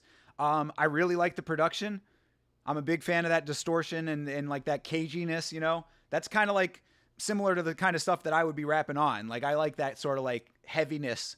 Again, Sleigh Bells is one of my favorite bands, and a lot of their songs is stuff that like you could rap to. So like that kind of production, like I definitely enjoy that. It's like real hype.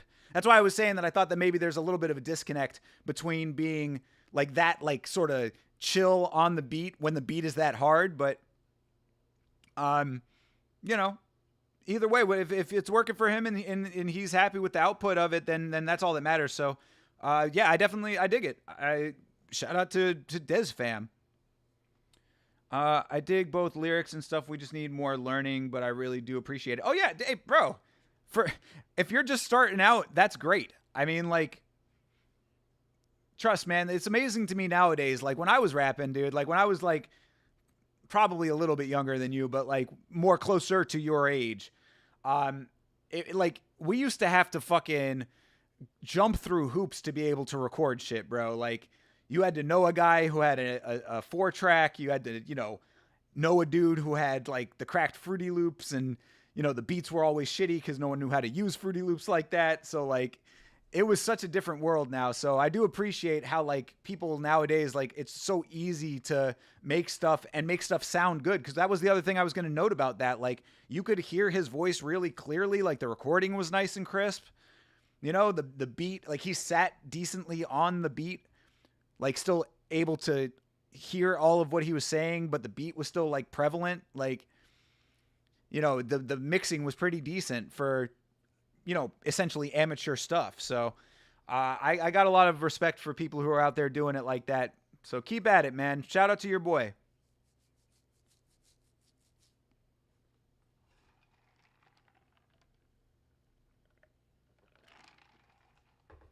That would have been the type of beat. See, this is something I don't even know if I talked about it too much on this stream, but when I first was streaming, early on in my streaming career, probably going back a good 6-7 years at this point, when I was streaming, I used to freestyle on stream. That's what I would do. Like, I would just come on the stream and just throw a beat on and freestyle. That's the kind of beat that if I had gotten that as an instrumental, I would have been like, yo, this is some let's fucking go shit, dude. I would have started going hard on a beat like that. So yeah, the beat definitely spoke to me. Well, thanks for breaking up the Contender series a little bit over here, man. We've had one okay fight, one very lackluster fight.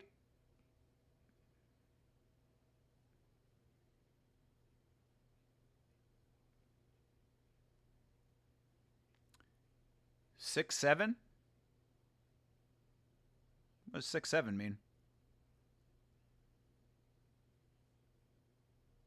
He's like 2 less than 6'9", you mean?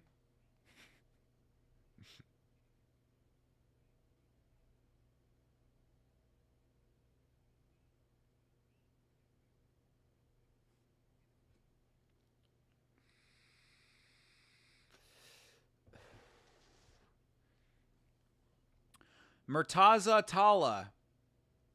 I remember him too, I think. They're saying that he was also on the Contender series before, I believe. This whole time I thought it was the Ultimate Fighter. Oh, no, yeah, it's Contender series. With the Ultimate Fighter is coming up later. We got the Ultimate Fighter at 10 o'clock tonight.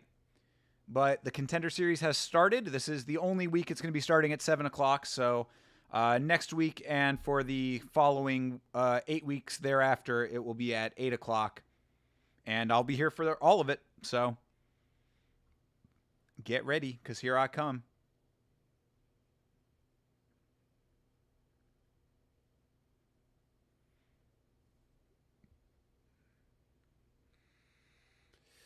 Bysanger Susakayev.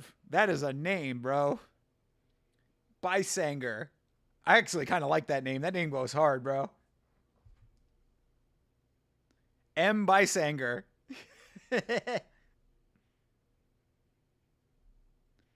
Oh, he's a Chechen refugee.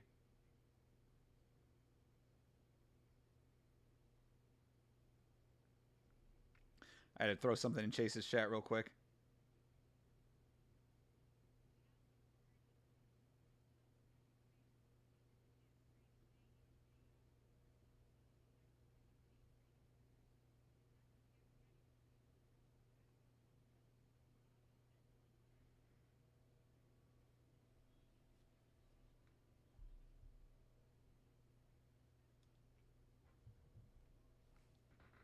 All right. Let's see what Bysinger can do. I'm telling you, if this guy makes it to the UFC, his nickname has to be M. Bysinger.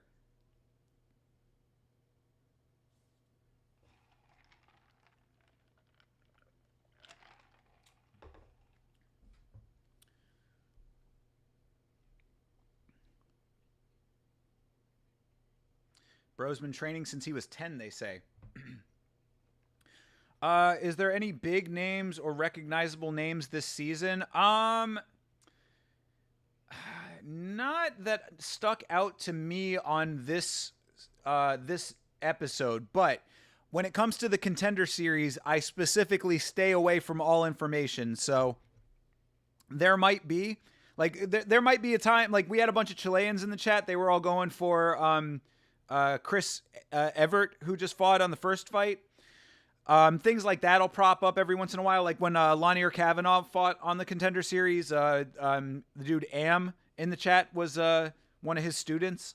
So like that's how I find out about these guys, is basically from the chat. But I stay away from knowing anything about the Contender Series so that I have the opportunity to enjoy it like a casual fan would. This is my chance to take a seat back from all of the in-depth research and analysis of the sport and just enjoy it like a fan. Yeah, I don't think we have a Torres Finney surrogate on this season. I don't think. Oh, that was a nice high kick for Beisinger. I think that this other guy, this Tala, isn't a dude who's already fought on the Contender Series, but like I said, I try not to remember the guys who don't win on the Contender Series so that I'm going into the next fight fresh. And because honestly, I don't really have too much of a reason to remember them if they don't make it into the UFC, and I'm just being real about that, you know? All right, Tala's clinching him up on the cage. Dear God, could we see some striking, please? We just saw an entire 3-round fight, all grappling. And now we're seeing cage clinching. All right, Tala's trying to go for a takedown here. Sursakayev is just kind of accepting this clinch right now. Let's go with the wizard there. Like, bro, come on. Like, I mean, he's not letting himself get taken down, but at the same time, we are really just seeing the two dudes smack each other in the ear right now while clinching. It would be great if they just made Torres Finney come out and fight on the Contender Series again, even though he's still he actually is in the UFC. Just every Contender Series has to have a Torres Finney fight. Like, bro, I'm fighting in the organization. It's like, yeah, but you still have to fight on the Contender Series, though. Come on, bro. You know the deal. You know you're Mr. Contender Series.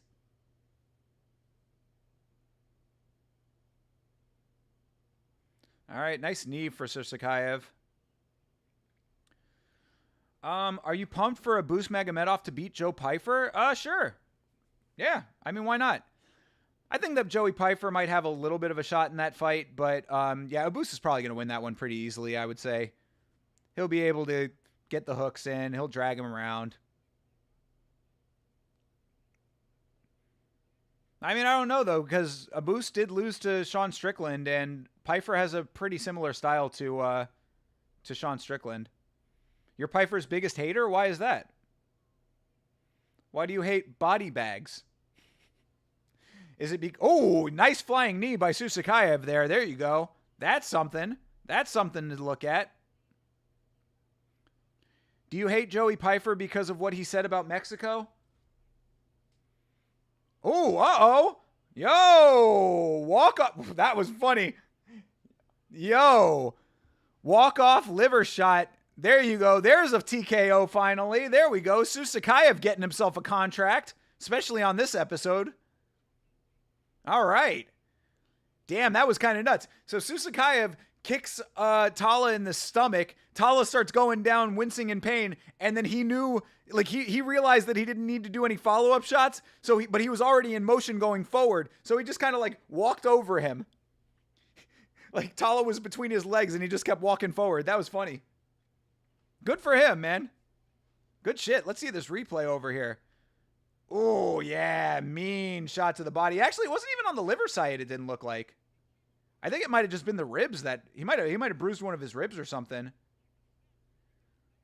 Yeah, he just did a front kick to the body. There you go. That's how you get a contract right there. Good shit. You weren't a fan of what he said about Mexico? Oh, legit. Okay, hey, brother. I mean, fair. To be perfectly honest, I mean, I thought that was a little bit of a dirtbag thing to say too. It was funny to me. Like, what was funny to me about that is Joe Pyfer is probably not a hater of like Mexican people. You know what I mean? He was probably just like trying to say something that came out wrong, but then he doubled down on it. So it was like, all right, dude, then go fuck yourself. Like, yeah, I mean, Viva Mexico, cabron.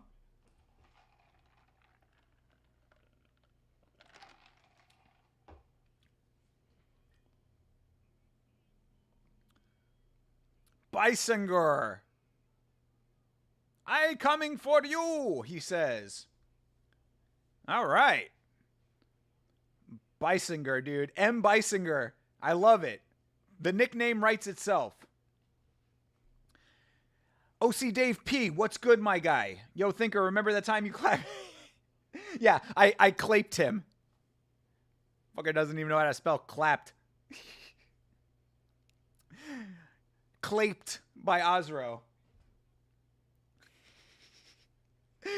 I hate that guy, bro.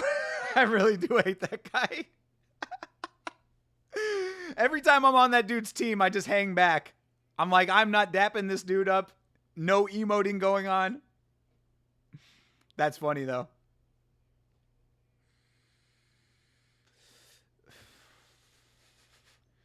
That front kick was nasty, dude. I'm saying he didn't even catch him on liver side. Unless it was like the side of the foot, maybe, but like that was just a firm shot to the body that did it. Makes me so happy that bothers you also. Yeah. Yeah. Oh, there's plenty, bro. Don't get me started on the people I hate in Omega Strikers, bro. I hate so many people in that game. I'm a hater, like legit. Like I hold grudges. I am a grudge holding man, and I used to have a list. I used to actually keep like a written out list of all the people I hated in that game, so that in case I forgot about them, I could recall from the list the people I didn't like, and make sure that I emote or not emote accordingly. Because, yeah, trust me, there are plenty of people that I do. The Discord does not want me, bro. Trust that. I stay out of the Discord with very, very specific intention. Because I would get myself kicked out of that Discord. All those bitches in that game.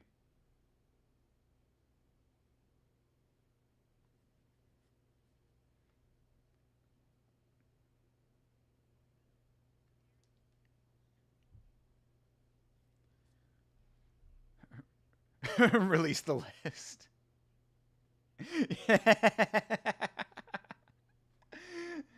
Are you still talking about Thinker St. James? I don't know why people are still talking about this guy.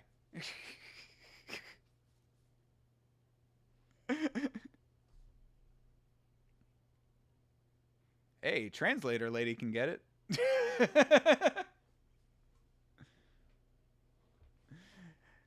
Russian translator lady got some big lips. Let me calm down a little bit.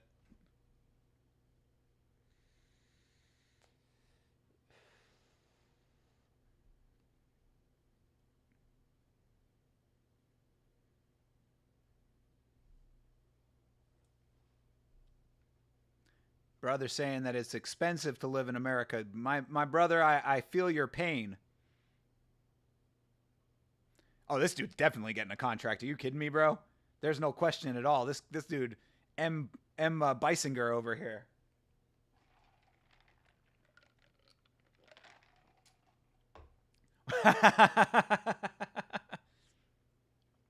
That's the funny shit about the Russian stuff, though, Dave. Like, the Democrats wanted to play like that it was like Russian collusion, and then all of a sudden, like, it was just weird. Both sides used the Russia thing, right? Like, back when it was the Democrats, like the primaries or whatever, like Trump was trying to say that like Hillary was bought by the Russians, and I mean, like, it's just, the Russians are such a convenient excuse for both political sides, I believe.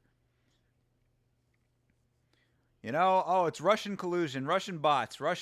Like, it's like an easy fallback for both of these corrupt-ass political parties to use as like a smoke screen. And of course, our current president, the greatest smoke screener of all time, Jimmy Drago.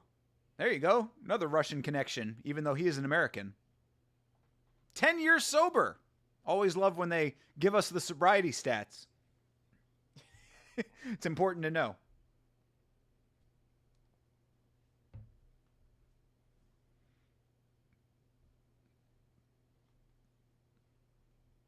And another promo for 319 coming up. Drekus and Hamzat. It's almost like they blame each other to divert from the real issues. Yeah, bro. That the two-party system in this country is so laughable to me. Like, it's the thing that makes me laugh the most about it, like laugh in a sad way, is just how completely snowed some people are in the way they buy into it. Like, we see, like, exactly what you said is like completely the truth, but there are people on both sides of the aisle that just like hook, line, and sinker believe that shit. It's so sad. Like, I mean, like, I really like wonder about people that are like that politically like brainwashed. You know, it's like they're in the hive mind so deep that they just like allow themselves to like not focus in on anything real. It's like I really do believe people like the team sports aspect of it more than anything else, you know? My team won. I'm happy. I must always root against the other team. What if they say something that you agree with? Doesn't matter. They're on the other team. They cannot be right under any circumstances. Anyway. In better news, we just got a knockout on the Contender series. What a novel concept. Happy to see some actual action on this Contender series. Definitely tribalism. Tribalism for sure. Yeah. Makes me very sad. Makes me very sad, like, where it's gone, too. Because, like, it's always been that way throughout the entirety of my lifetime. But, like, it's gone in some weird-ass directions, bro. Like, I'm always amazed at, like, the depths that, like, both sides of the political aisle have, like, stooped to at this point. It's really sad. It makes me sad for, like, the future of civil discourse. It makes me sad for the direction of the country, obviously, but, like, who gives a fuck at that point? Like, when it comes to the direction of the country's always going to be going in, like, a negative direction as far as I'm concerned when you have the two-party system. You've got the intertwining of big business and government so firmly in each other's pockets that there is no actual voice of the people. But then you pair that with these crazy fucking psychopaths that are in political power, and you end up with just this odd shit show. Because you've got reasonably intelligent people in power, Trump included. A lot of people want to say that Trump is an idiot. I would say that he's not a smart person, but he's a politically savvy person. So that's how I look at that guy. But so anyway, you've got reasonably smart people in power saying and doing insane, grifty things, and it trickles down to absolute brain-dead morons who then propagate these things through the lens of brain-dead moronism. And because of that, it just turns into these crazy, outlandish, conspiratorial, gobbledygook nonsense arguments and statements that just fly all over the internet. This is why I got out of politics. Like, at one point in my life, I was pretty politically active when I was young. I left politics for two reasons. One, it's basically just a long, drawn-out soap opera. And two, I never felt like there was actually any legitimately good changes being made. Now, you can say that there have been some progress-type moves made over the years. I heard that Trump is considering rescheduling marijuana the same way that Joe Biden claimed that he was going to and then essentially lied about. That would be a positive step forward. But then we've seen a lot of regression, reproductive rights getting stripped away, made very difficult for women. Trans issues, things like that. I'm very socially liberal, so I hate to see restrictions on individual liberties and freedoms. Even some of the rights stuff has been co-opted and made worse. I'm a somewhat fiscally conservative individual. I think that legitimate fiscal conservatism has been corrupted in this world, or in this country, rather. So it's a real shit show that I got myself out of. So thanks for bringing me back into it while I'm trying to watch the Contender series. I'm kidding, obviously. But I'm not kidding about how sad it makes me.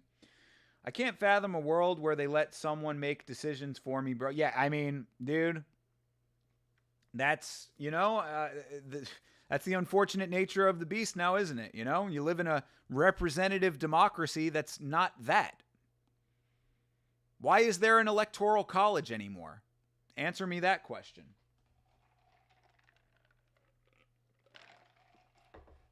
Every 4 years, we have an election. Every 4 years, you get the same conversation about the lack of the need for an electoral college anymore. You get wonky election results based on there being an electoral college. You get a whole bunch of people saying, man, we really should do away with the electoral college. And then the election ends, time passes, and nothing changes. That's literally a parallel to the entirety of politics to me.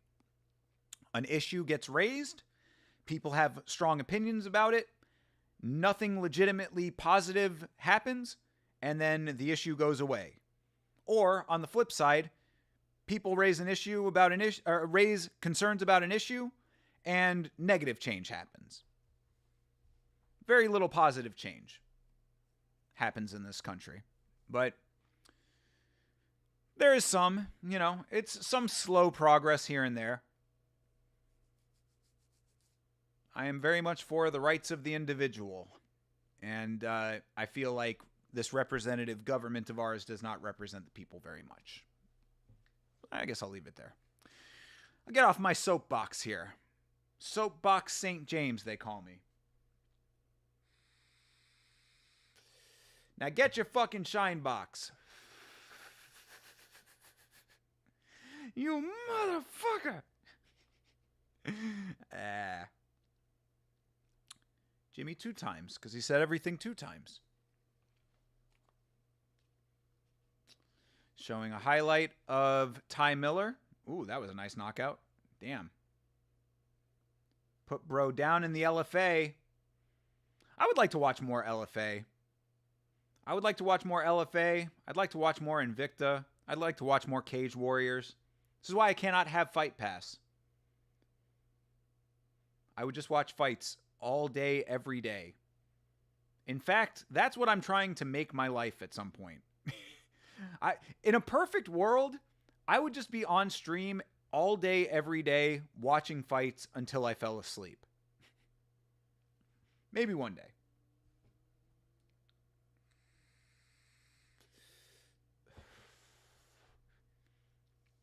Caught a glimpse of myself in the view over here. Man, I am looking fresh with the short hair.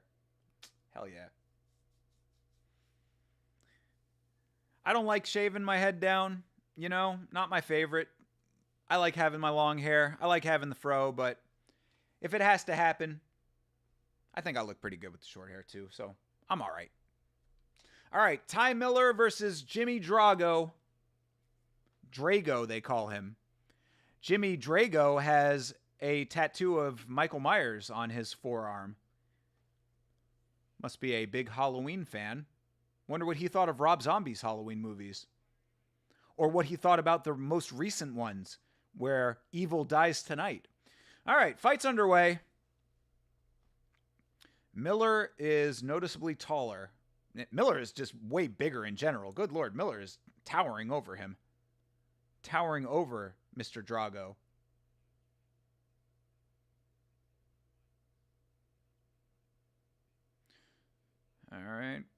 Oof. Heavy low kick for Drago. I'm calling him Drago. I don't give a fuck.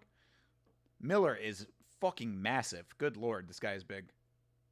For welterweight? Yeah, he is a big welterweight. Holy shit. All right, another low kick for Drago. Oof, there you go. Nice overhand for Drago. Yeah, Miller, there you go. Miller needs to punch his way into this fight a little bit here because a minute in and Drago has been doing some nice work.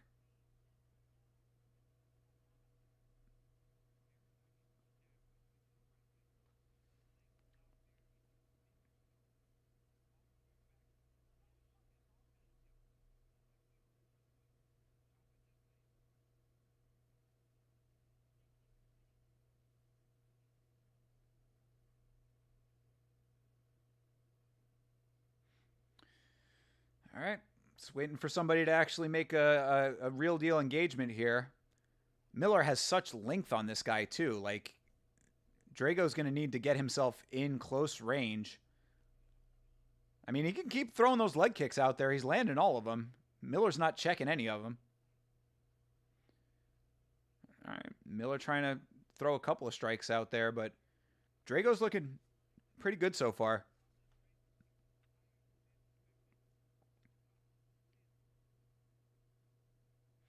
I mean, Miller, yeah, there you go. I say, like, throw something, bro. You got to, like, start getting after this thing. Drago ties him up. Drago,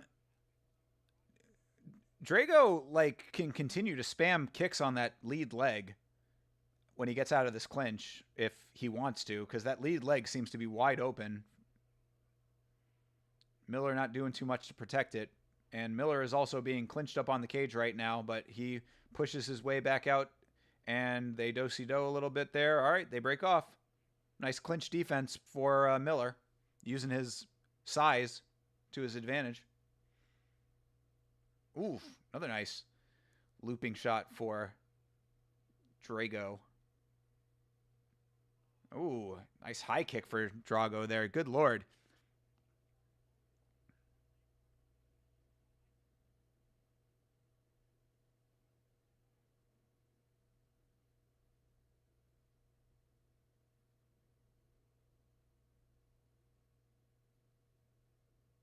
I mean, I like that Drago's throwing these kicks. I mean, you got a longer opponent against you. You throw the kicks out there. Nice counter. Yeah. All right, Drago's fighting pretty smart right now. I'm appreciating what I'm seeing out of him. But, oh, there you go. That was a good shot for Miller. Yeah, Drago smiling. He's reacting to it.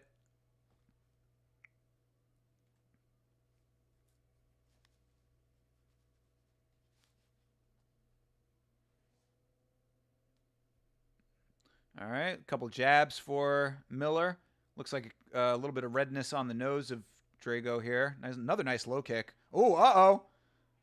Yeah, Miller had Drago kind of off balance, but it didn't look like he was staggered him or anything. All right, a little spinning kick to the body there for Drago. Yeah, Miller's shuffling in nicely and landing some of these shots. He's using his range well. He just needs to be more active. That's the only thing. Like, he's throwing power shots, but, like, combo some of those shots, bro. There you go. There you go. All right. Yeah, Drago is might be falling behind a little bit as this round wears on here.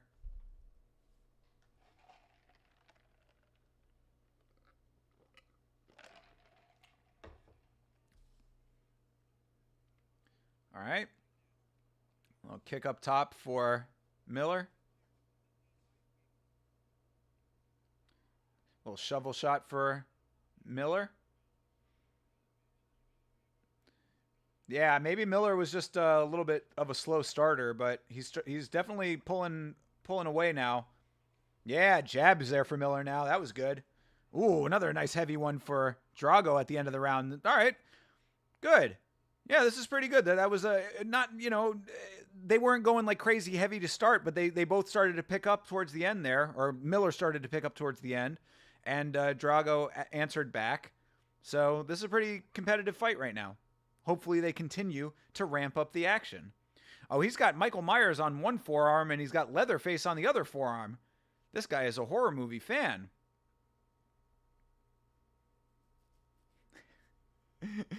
Should have said, this guy must really like romantic comedies.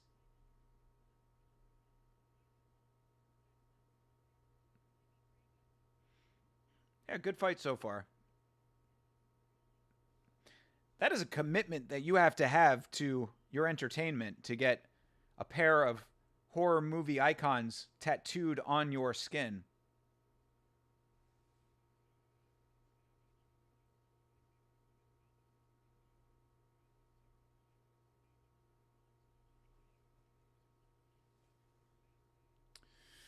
All right. Round 2. Another two low kicks to start for Drago. Going to the body, changing levels a little bit with his striking. Miller trying to flick that jab out there. Oh, there you go. That was a nice follow-up to the jab. Ooh, nice hooks for Miller.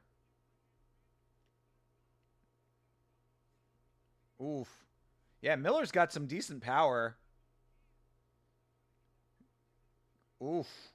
Nice, man. Yeah, I mean, these guys are both getting little moments in there, but Miller is definitely putting some power on his shots, and when he lands, you can hear it.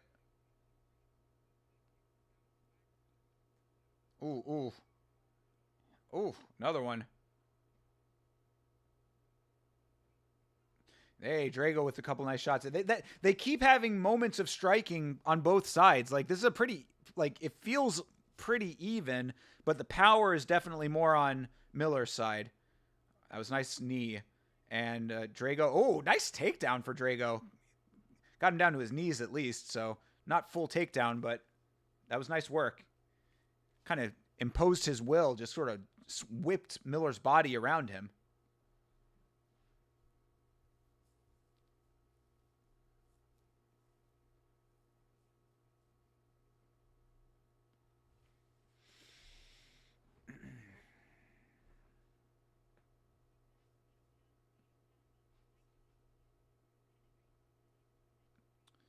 Nice jab there for Miller again. Yeah, that redness on the nose is a little bit of blood trickling down from the nostril now. Ooh, there you go. Nice body shots for Drago.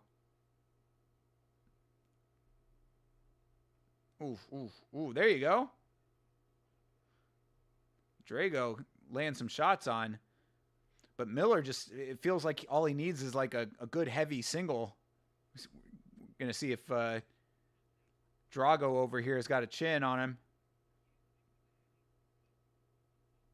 Yep.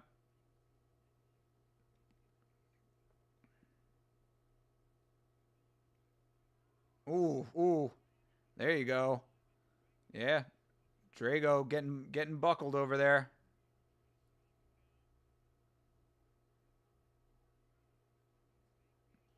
Ooh, ooh. Oof. Hey. Man, I wish that they would just strike more consistently on both sides because, like, these guys are, like, going for it with the striking right now. Been a little bit of wrestling, but really, it's been a striker's affair in this fight. Ooh, ooh. Miller with a couple of nice ones again. It's like the pendulum just keeps swinging.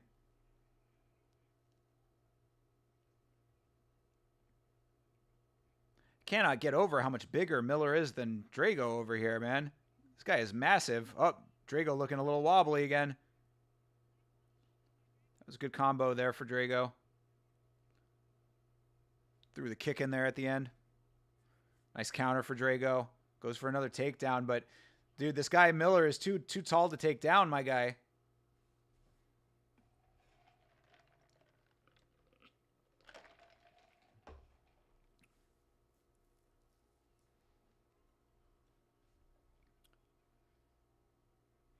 Spins for an elbow, but goes over the top of Miller's head.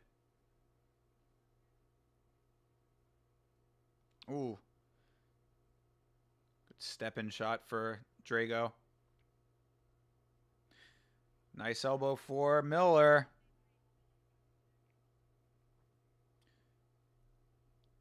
Good land there for Drago, man. I mean, this is like this feels pretty close. This fight, both guys have had solid moments.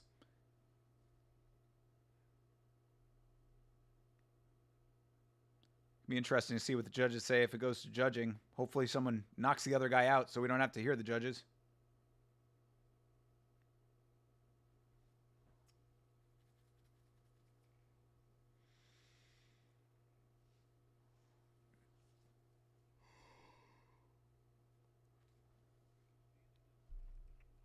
All right, nice jab there for Miller again. Nice counter for Miller. Your power just went out? Rip? Damn, dude, that sucks. The power to your whole house? Conserve your battery, bro. Hopefully it comes back soon. Hopefully it was like just a down power line or something.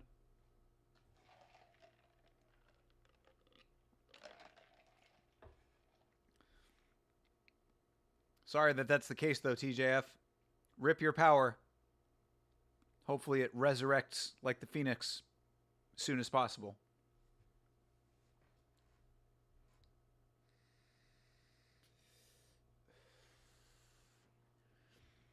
A bit of a storm, not even just rain. Yeah, sometimes that can do it, though. Some animal burrows into something and, you know, exposes a cable or some shit. Like, there's plenty of ways that it can happen in a regular storm. I'm amazed that my power didn't go out on a couple of the last streams. I was having some really bad weather outside on the podcast like 2 weeks in a row. 2 weeks in a row, right before we were starting the podcast, I was looking out and being like, damn, it is thundering like a motherfucker out there. All right. Nice combos for Miller as round 3 has begun.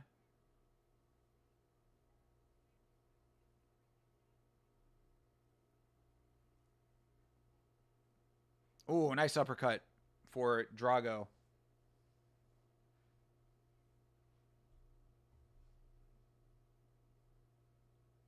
Ooh, there you go, Drago. Those like heavy long-range hooks. I mean, like, he's, like, loading up the hook from, like, a mile back, then just dropping it.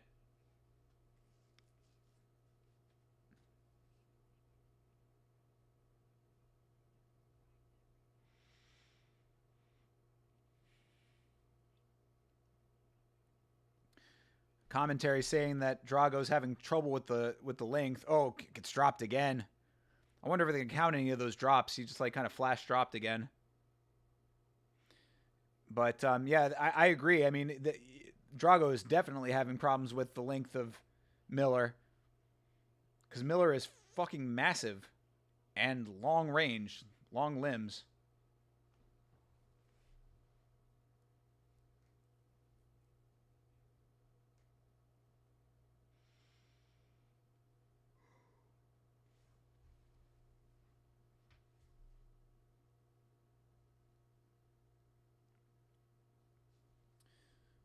All right. They're just kind of tapping each other. You know, it's tap, tap, tap over here. Drago doing a good job of getting out of the way, evading some of those shots. But, like, he needs to turn up his volume, man. Oof. Because, yeah, Miller is just winning off of the power. Like, he's throwing single shots out there, but they're powerful enough to make Drago react to them. Counters nicely there. That was a good counter.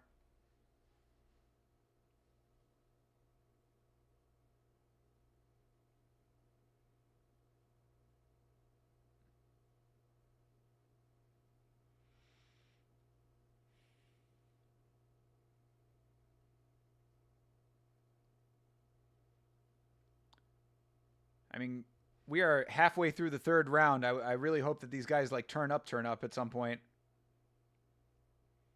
Because, I mean, I would think that whoever wins this fight should get the contract, and it's probably going to be Miller, but I would like to see more urgency and a definitive interest in putting a stamp on this fight.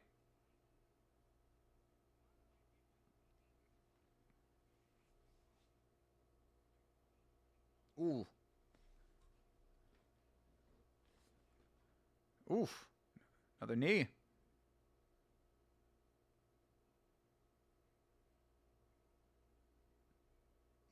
Nice uppercut there for Miller. Ooh, heavy shot lands for Drago. Miller's got a good chin too. Oof. Oh, Drago's done. He's panic shooting now. I'm amazed he didn't drop, dude. He just took one of the cleanest shots I've seen on the Contender Series. Bro, Drago is, I mean, he's tough, but he might be too tough for his own good if he's taking shots like that. He took a clean pair of shots. He took a shot that had his head sent sideways. Had him looking off to the side real quick. Boom. Ooh, spinning back fist for Miller. Drago hands all kinds of low. Chin just out there.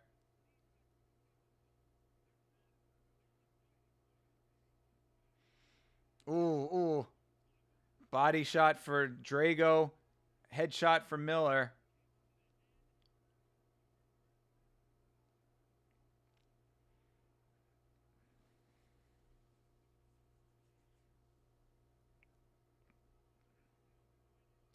All right, 20 seconds left in this fight. Another nice heavy shot for Drago there.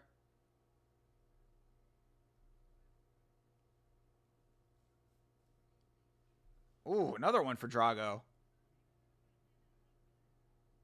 Bam.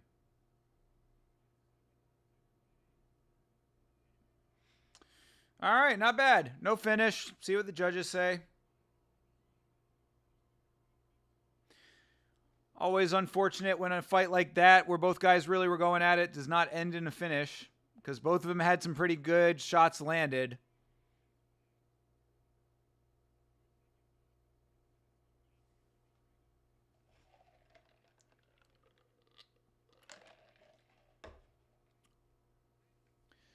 Yeah, Miller is massive for welterweight. Yeah, nice close range work.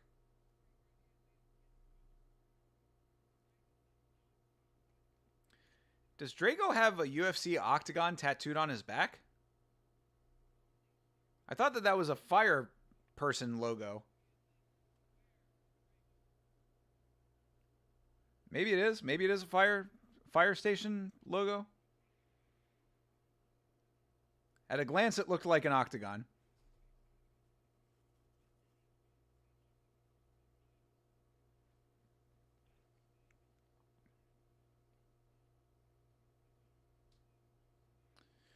Justin Bernard, second best announcer in the game.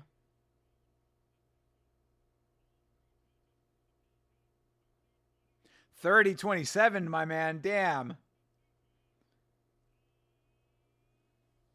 All right, 30-27. I mean, I think that first round might have been a little bit closer than that, but either way, win secured by the American Ty Miller.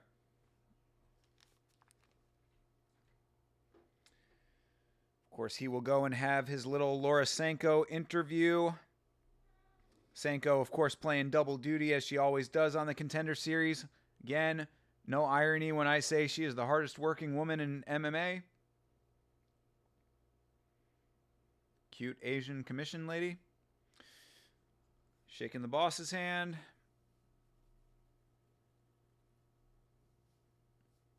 Getting dapped up by Vicente Luque. Nothing wrong with that. Hanging out with legends.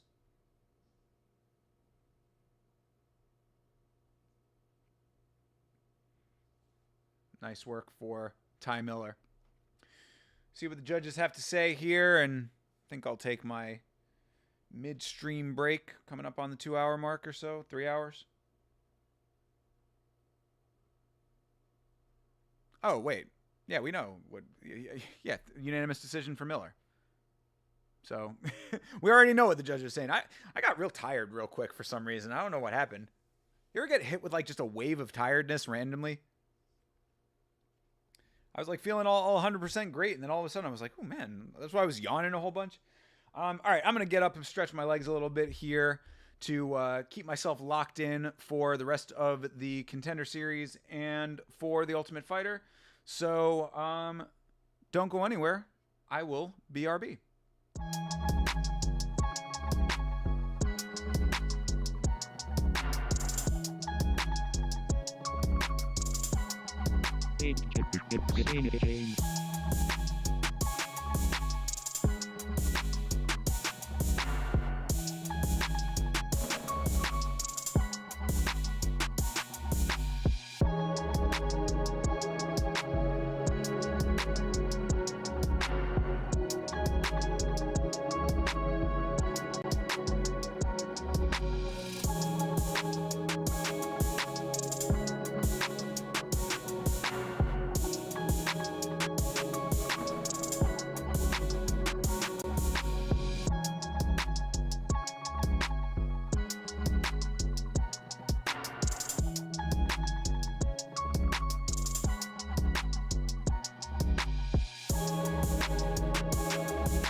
I'm back.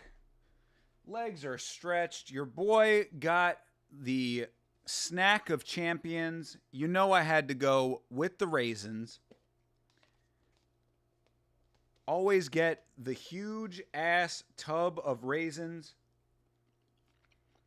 They always last for about a year and a half.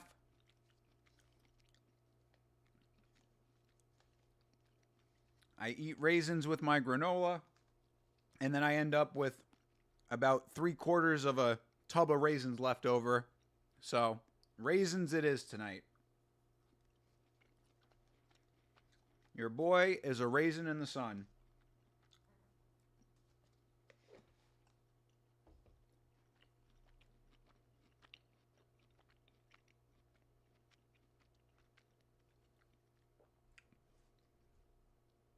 All right. Coming up on our main event of the evening here. Now my ceiling fan is off. That's my biggest problem right now. Feel you, bro. These are definitely first world problems, though. You'll be all right, TJF, I promise. What brand of raisins? This is the Target brand. Good ampersand gather. Good and gather. I like them. I've had the, whatever, the California raisins. I've had the Lando Lakes raisins or whatever. These are fine by me.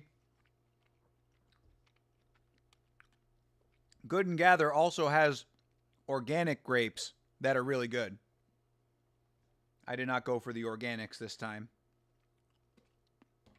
But no preservatives, no artificial flavors, no artificial colors. All you need is grapes. Always interesting to me. You can see on the package here, the grape is that color.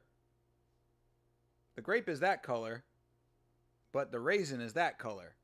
What happens in the raisin making process that turns it all brown and gross, I wonder? That's really what raisins are. They are brown and gross. And God forbid you ever drop a raisin on the floor and don't pick it up. You forget to pick it up. You will think that you have a roach problem real quick. I remember my raisin arc would throw them in people's book bags, good old days. I'm one of those weird kids that didn't mind getting raisins at Halloween. I like raisins. I love grapes. Grapes are one of my favorite snacks. I got grapes in the fridge. Got to remember to eat those, actually. They're starting to get a little old. But they're delicious. I love green grapes are like my favorite thing, man. Also reminds me of my grandparents. My grandparents always had green grapes in the house growing up. So, shout out to my grandparents. They were good people. My grandparents not only had real green grapes in the house, but for some reason they had like glass grapes. You ever see like fruit made out of glass?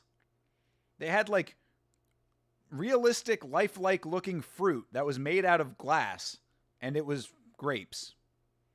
But they also had real grapes. They must have really liked grapes. Grapes are raisins are real good. To be fair, you like the chocolate covered ones. Yeah, I definitely do. I'm trying to not, I'm trying to stay away from like that kind of thing. But yeah, I mean, if I'm going for something sugary, sure, yeah, can't go wrong with some chocolate covered raisins. That's Raisinets, right? I'm down with that at the movie theater. I would not like to mix it with popcorn, though, because I do know that there are like people who go for like that sweet and savory thing. I don't like sweet and savory very much, personally.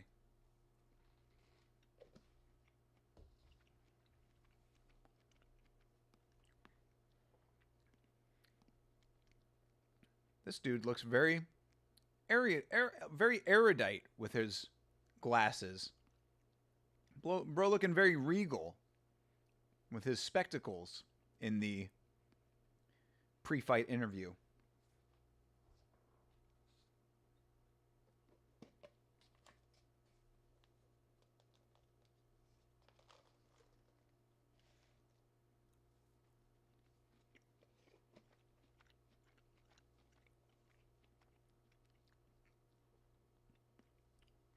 So far today, we've had 3 decisions and 1 knockout. 1 knockout via body kick. I am very curious if we're going to get an actual full-on KO via some striking up top in this final fight of the first week of the Contender Series. Hopefully so. I would just like it to go out with some, heaviness here. I want to see some action in this final fight. This is the main event after all. And of course, shout out to our French king over here, Taylor from the Cage. This dude actually really does look a lot like Taylor from the Cage, especially in profile. Front on, not as much, but he's got the same complexion and the same hair. Exactly. I'd like to go out with a bang. I mean, granted, we've got 9 more weeks after this one, but the Contender Series is where you want to see the fireworks. So I was really hoping for that. I would not say that this has been the greatest start to the Contender Series, but it can always improve, A, and B, we still have the Ultimate Fighter after this. So we might still be in for fireworks even if we don't get them on this show. You're going to watch this one? All right, cool. Well, I hope it's a good fight for you too then. This guy is a teammate of Nasruddin Imavov. Nasruddin, who is fighting soon. He will be fighting in France. UFC going back to France. I wonder if Taylor from the Cage is going to be in attendance. I wonder if Taylor from the Cage is just going to walk into the event the same way that he did last time. Because if you recall, from the Cage, Taylor entered the UFC event and then just walked onto the broadcast. All right. Buddy in the glasses, looking locked in. Is he going to wear his glasses inside the cage?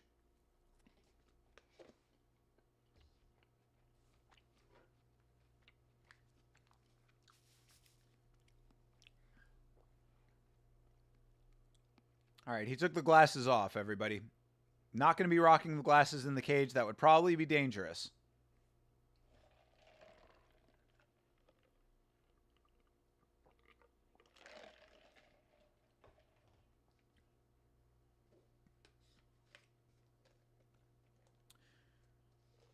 All right. Nemius Santana.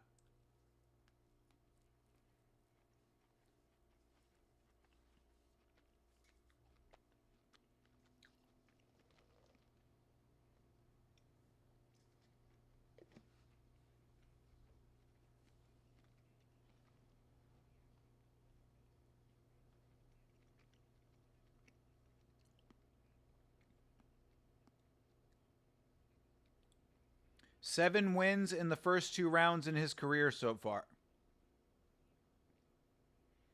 I mean, that's all well and good. Do it here. Finish here. Finish strong. Because I'm really excited to see who's getting contracts on this one.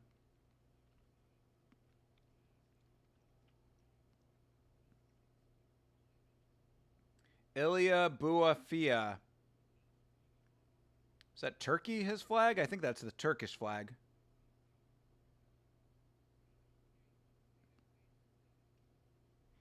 Turkey by way of France?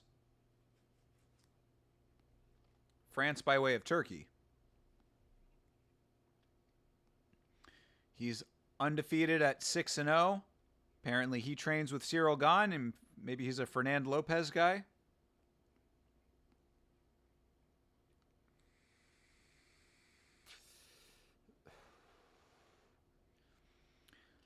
Oh, DC is saying that this is going to be the guy that has a chance to put French MMA on the map. Not a good sign. But hey, shout out to him. Hopefully he gets the job done. Do it for France, brother. You do for France what Everett wasn't able to do for Chile. He's got a weird scar on his shoulder. Right. This is a featured bout. This is not the main event. There is no main event of the Contender Series. This is the featured bout.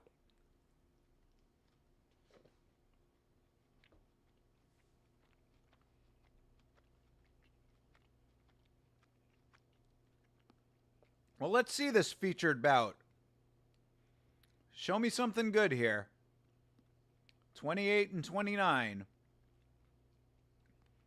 Buafia is 6'5".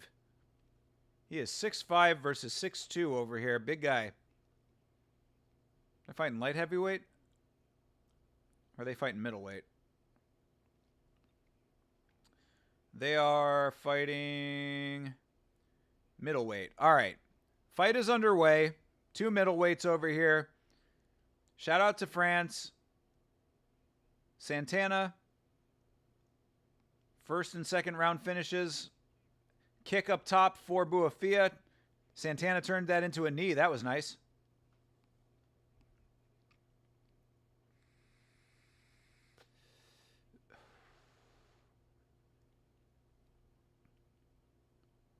All right, Santana feinting the kick. So is Buafia.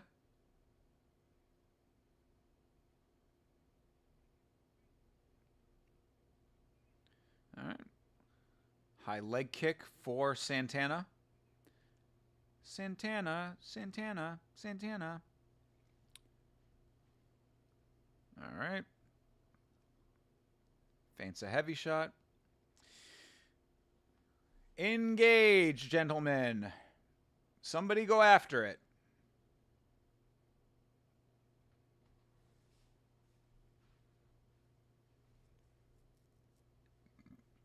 Excuse me.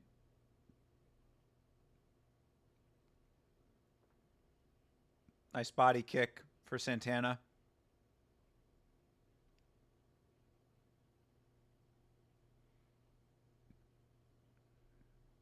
All right. Tap, tap, tap of the hands, people. Somebody throw, please. Both these guys a little slow to start here. Perhaps they're waiting for the right shot. I'll allow for that.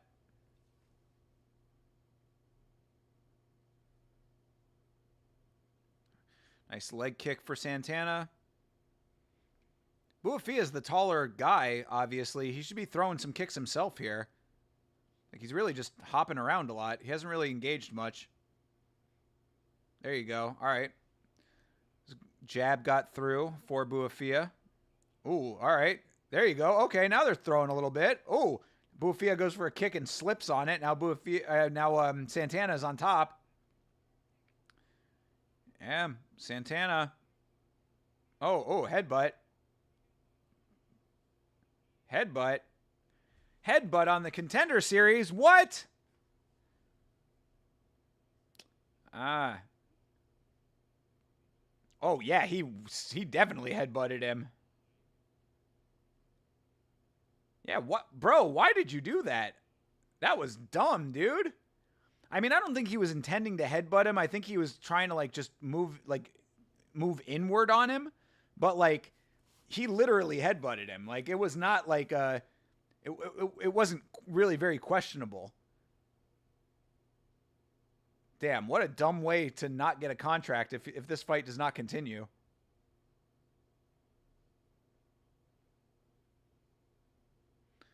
Buafia really reacting to it.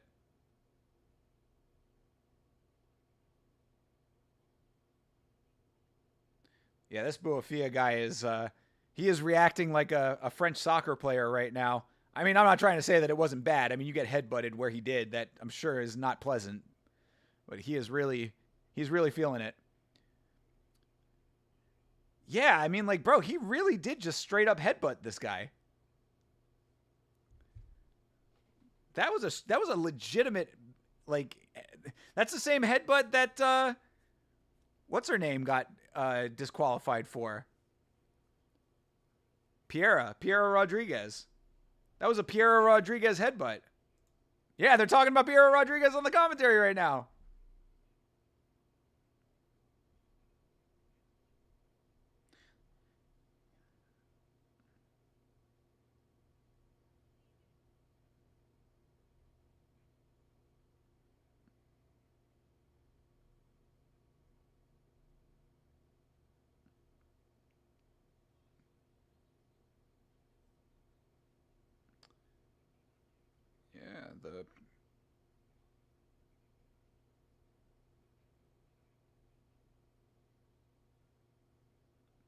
The Piera Rodriguez special.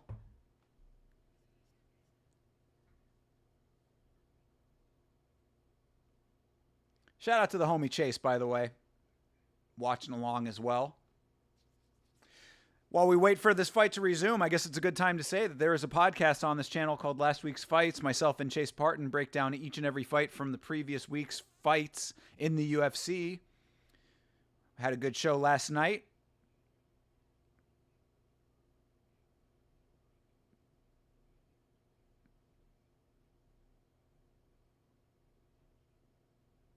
Oh, yeah, Santana gets the point deduction. Okay. All right. Good deal. Jason Herzog takes the point. I appreciate it. That was really dumb. That was really, really dumb. I'm sure Dana's going to have some shit to say about that. All right, we're back in it, though. Shout out to Buafia not going out like a chump here. All right.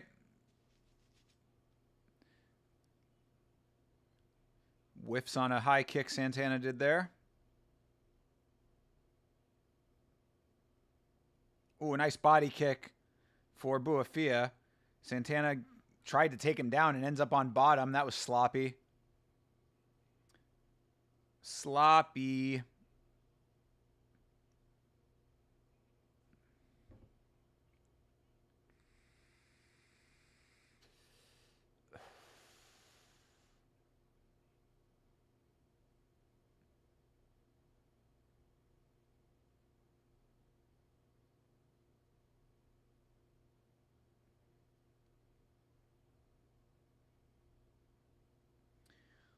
All right.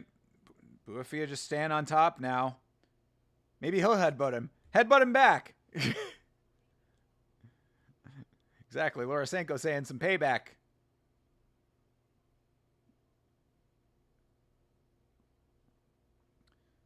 All right. I mean, ooh, nice hammer fist there for Buafia.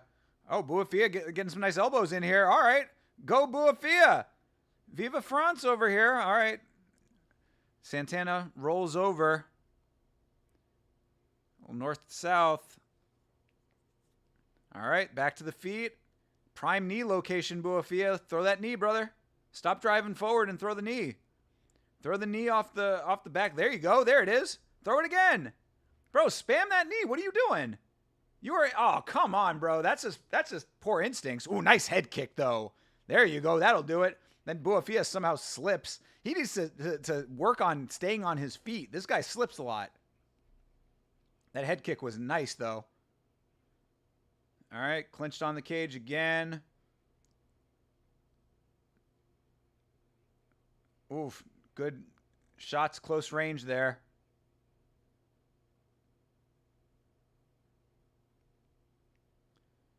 All right, that'll be it. First round down, point deduction for Santana. Buafia with some good work late in the round. All right. Cut man working on him. Trying to put the compress on that forehead that took the headbutt. I cannot believe that this dummy actually headbutted somebody in the Contender series. Why would you do that? Santana not getting the contract regardless. That's probably facts. Yeah, I would say so. I mean, he would have to have a knockout that was like so spectacular that it would be undeniable. But the way he's fighting right now, plus a headbutt, yeah, there's no contract in your future, bro. But, I mean, on the other hand, Piera Rodriguez, she did it inside the organization and has been still fighting there, so. Yeah, that head kick was nice for Buafia. I mean, good chin on Santana, not dropping off any of that stuff, but yeah, Santana's got a big hurdle to overcome now, and yeah, it's going to be questionable whether or not he gets a contract, even if he does. He's going to have to get a knockout that's like the craziest shit you've ever seen. Dana's going to be like, go out there and learn the rules. Come back again, try again later.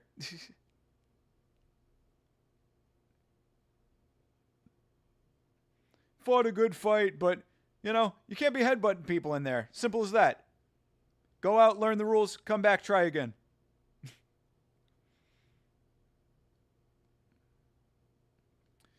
All right. I mean, these guys both turned up, so you know that they have the ability to. Hopefully they will do that again at some point. Oh, there you go. All right, good connections there. Santana get a little bit of the shot.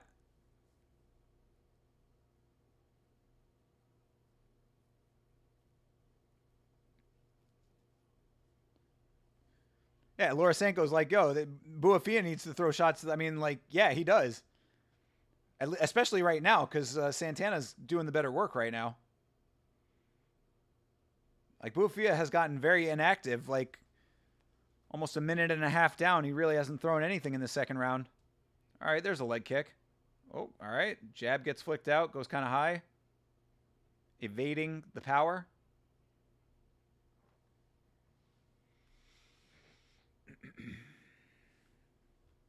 Ooh, that was a good one for Santana. Counter.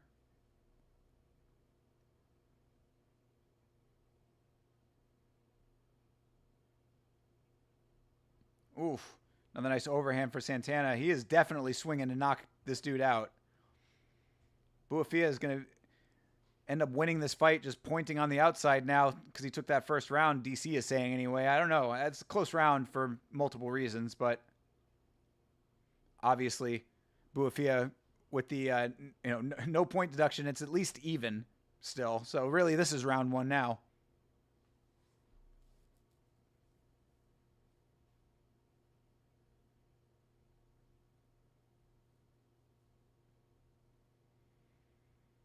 Bro, what happened to these guys? They were throwing before. Throw! Half the round gone already with two dudes just bouncing in front of each other. We're on the idle animation right now.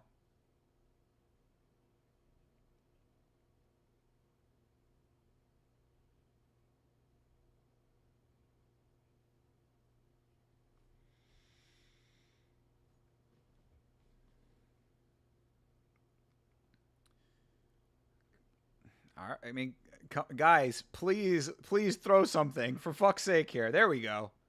It's like these small little engagements where they both go for it at the same time. Like they're too much in sync right now. Bye.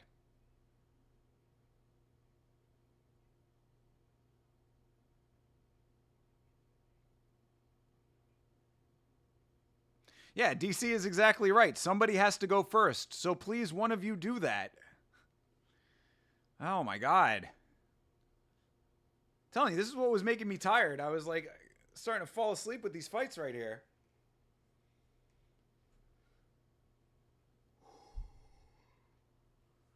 Ugh.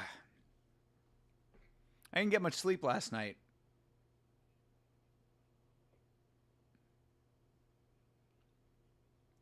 This fight is not helping right now. This has been the most inactive round of the show so far, and we've seen a lot of inactivity.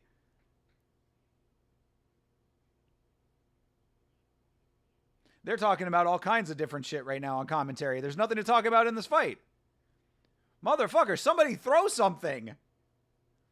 Oh, well, broadcast hiccup there.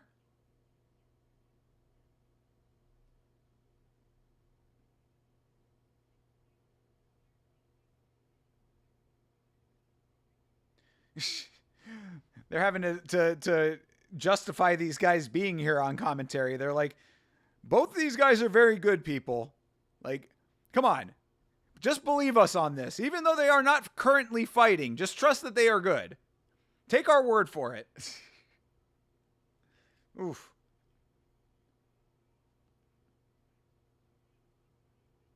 All right, Buafia getting hype over here like it's round 3 for some reason. He's walking him down, but he's just screaming. He's not doing anything. I mean, Santana, was doing that. Yeah, Santana's barking at him and yelling, and he wasn't even throwing anything. Bro, this fight is dumb, dude. This is a dumb fight. This dumbass over here, who just got a point deducted in round 1, sat there staring at his opponent for 4.5 minutes, and then just started yelling at him without actually throwing anything. This is just a goofball affair over here. We're in the goofball parade right now. You don't want to be the captain of the goofball parade.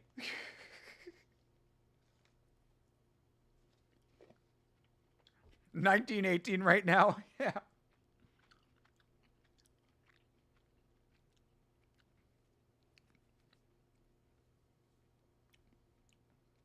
Very true. Very true. Pretty mid indeed.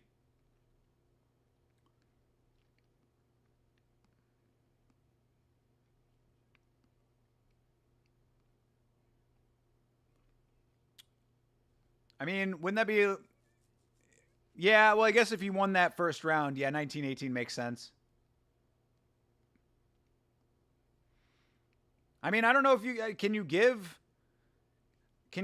Buafia that second round? I don't think so. I mean, Santana wins the round just off of ring generalship. You know? Oh my God. Doing another round of this is going to be fucking... Oh, good Lord. Trying to be the good luck charm, but didn't work. Damn, TJF. You are the good luck charm in general, though, bro. So don't worry about it. You cannot control what these mid-ass fighters do, but you can always show up in the chat and be appreciated. There you go. That's legit.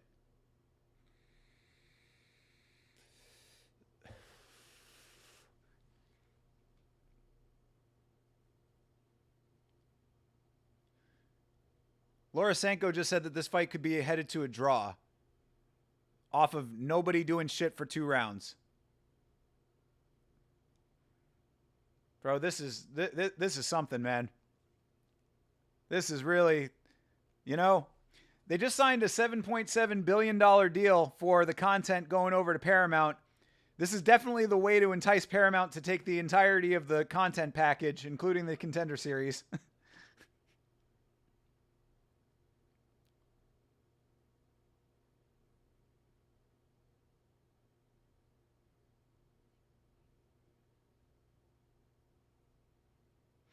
Yeah, I mean, I think I agree with Sanko too. She's saying that Buafia is respecting the power too much. I think that something must have clipped him earlier, and he doesn't want to engage anymore.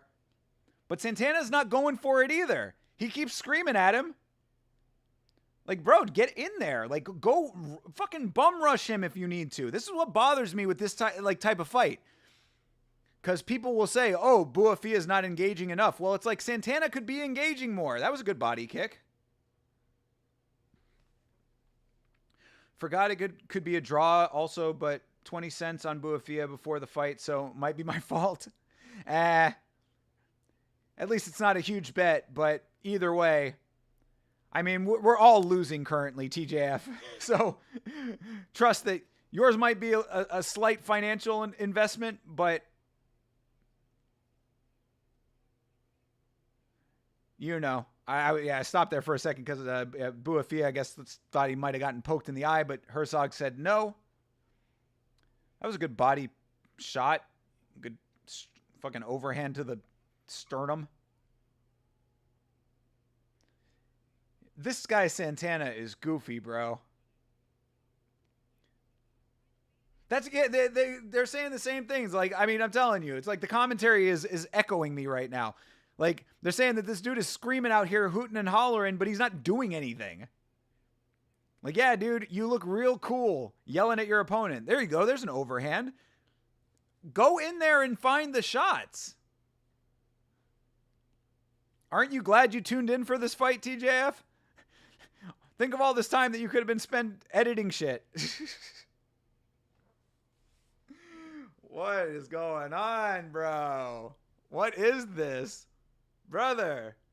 Brother, ew, brother. What's that, brother?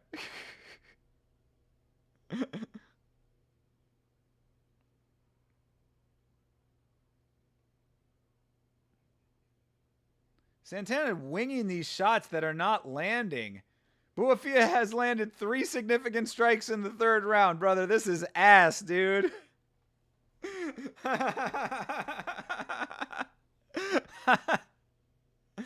Oh my God. It's fights like this that really like test your commitment to this sport, you know?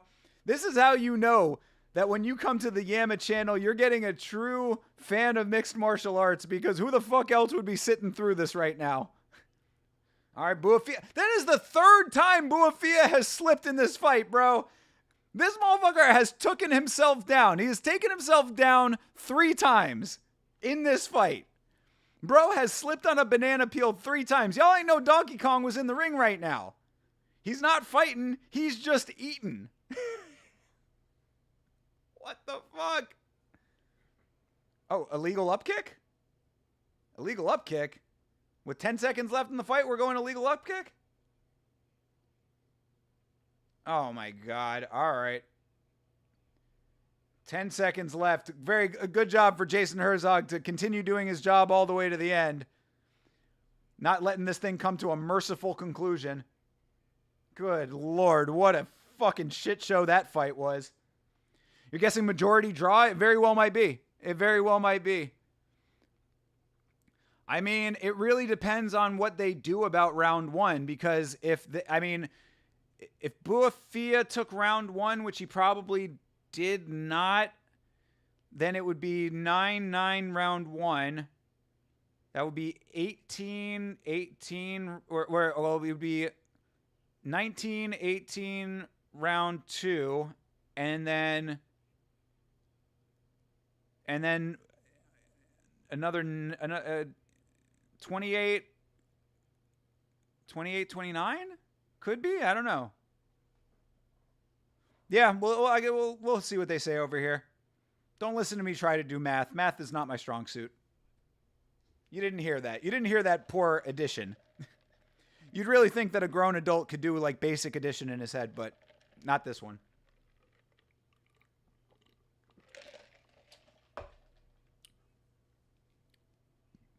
That was an experience right there.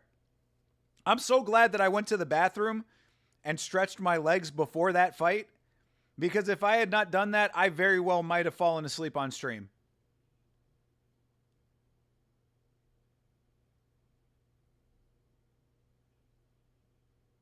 Oh, and his coach is really going to raise his arm up like he's the man for that? 30-26. Unanimous decision. Wow, okay. I mean, I thought that Santana took those other rounds. I guess they're giving him all of those other. How are they giving him those 2nd and 3rd rounds though? That's wild, dude. One of the judges gave this dude Buafia all 3 rounds. Judges must have hated Santana as well. Yo, for real, dude.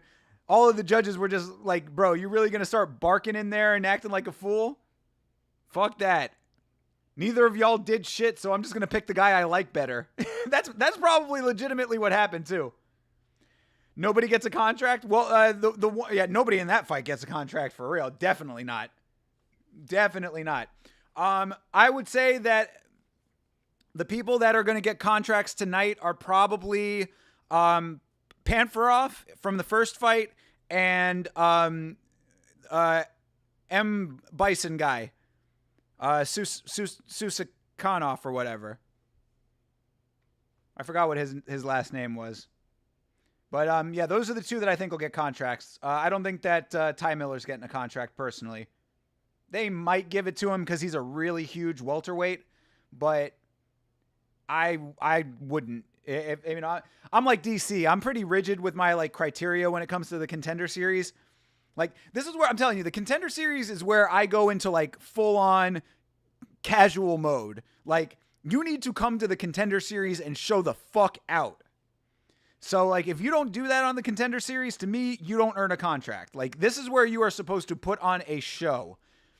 So Panfarov, I thought, did pretty goddamn good. It was a tough fight because Everett was not bad. You know, he had some pretty nice striking, so he took some opposition, got some good takedowns. I would say that he's worthy of a contract off of that performance.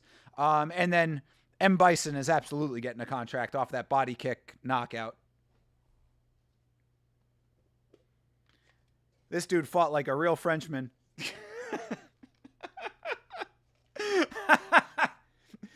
Damn, what a surprise that Taylor from the cage couldn't get a legit win.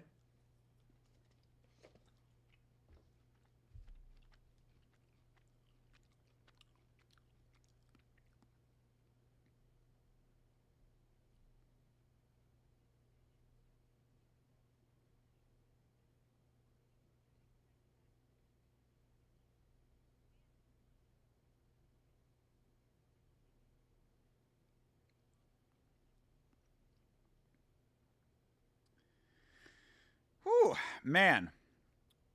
What a show that was. Yeah, this was a rather weak start to the Contender Series, I would say. Sure that me and Chase will talk about it on Monday on Last Week's Fights, the podcast that's on this channel. Either 10 or 11 o'clock p.m. Eastern Standard Time if you want to hang out with us for that.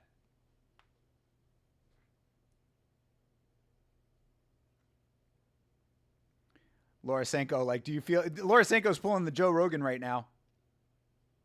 Ready for tough? Yeah, for real. I mean, at least on tough, I know Daniil. You know what I mean? Like, I've gotten close enough with the tough guys that I actually, like, have a little bit of a feeling about that. So, like, I'm looking forward to that fight. I just hope that that fight is good because, man, we've had some shit tonight, bro. Jesus Christ. Not in a good way.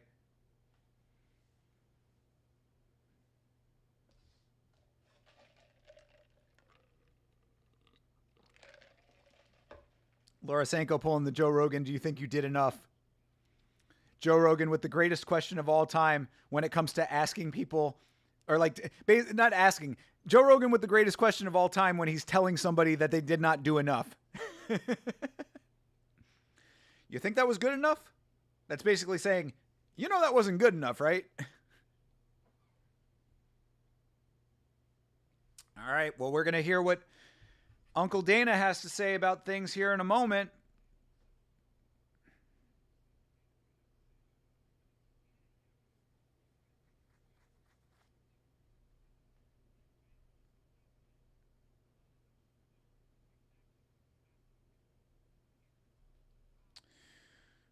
Ready for tough, indeed. I don't think I've ever been more ready for tough.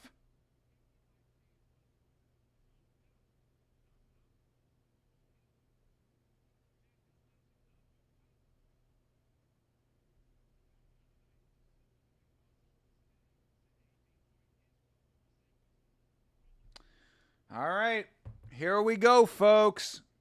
Big boss man over here. It was a weird night. Yeah, not a great night to start this thing. All right. Yuri, 9-1. 28. Oh.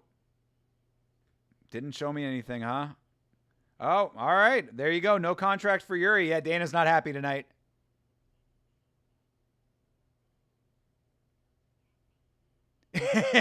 Dana going in tonight.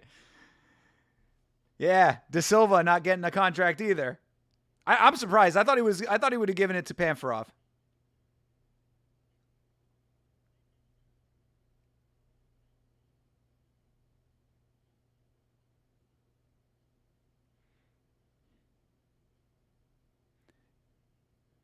Exactly. Thank you, Dana. This is one thing where I agree with Dana a lot most of the time. I mean, he's usually pretty fair about these.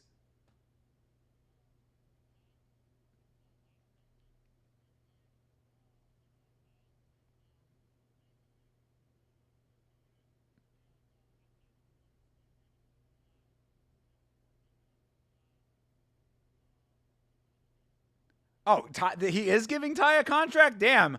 I fucked this one up pretty bad in my predictions. Shit, dude.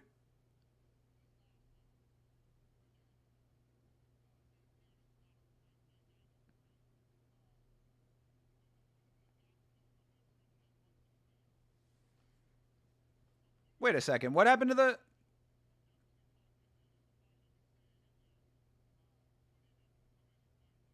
So wait, did he not...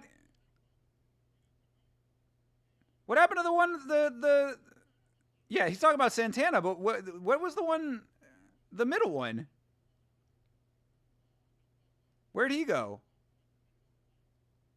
Did he not give, he didn't give the guy the contract? Oh, I guess that was the guy who was saying needs to go to the PI? No, that was Ty. What happened to the dude that got the body kick knockout?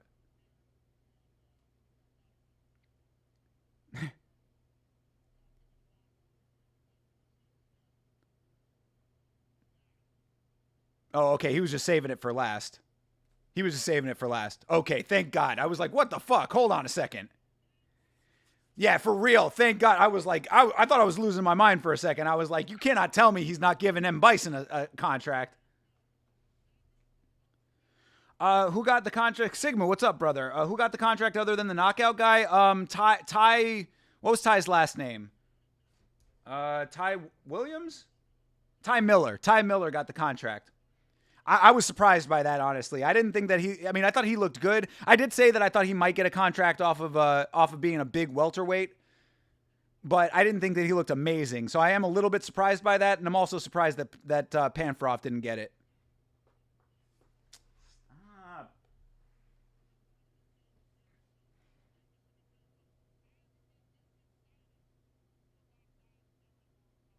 Dana is very excited about this guy, M. Bison, with his single kick to the body. Yeah, this dude, I mean, no lie, though. Dana is not wrong. That dude, M. Bison, definitely saved this episode because this was a wonky one. You were brainwashed by going Airward? Oh, Everett. Yeah. I mean, you were not alone if you saw the chat earlier, bro. We had all of Chile in here rooting for him. Or actually, more like all of Chile was in here asking for links. But shout out to Chile, though. Those are the homies.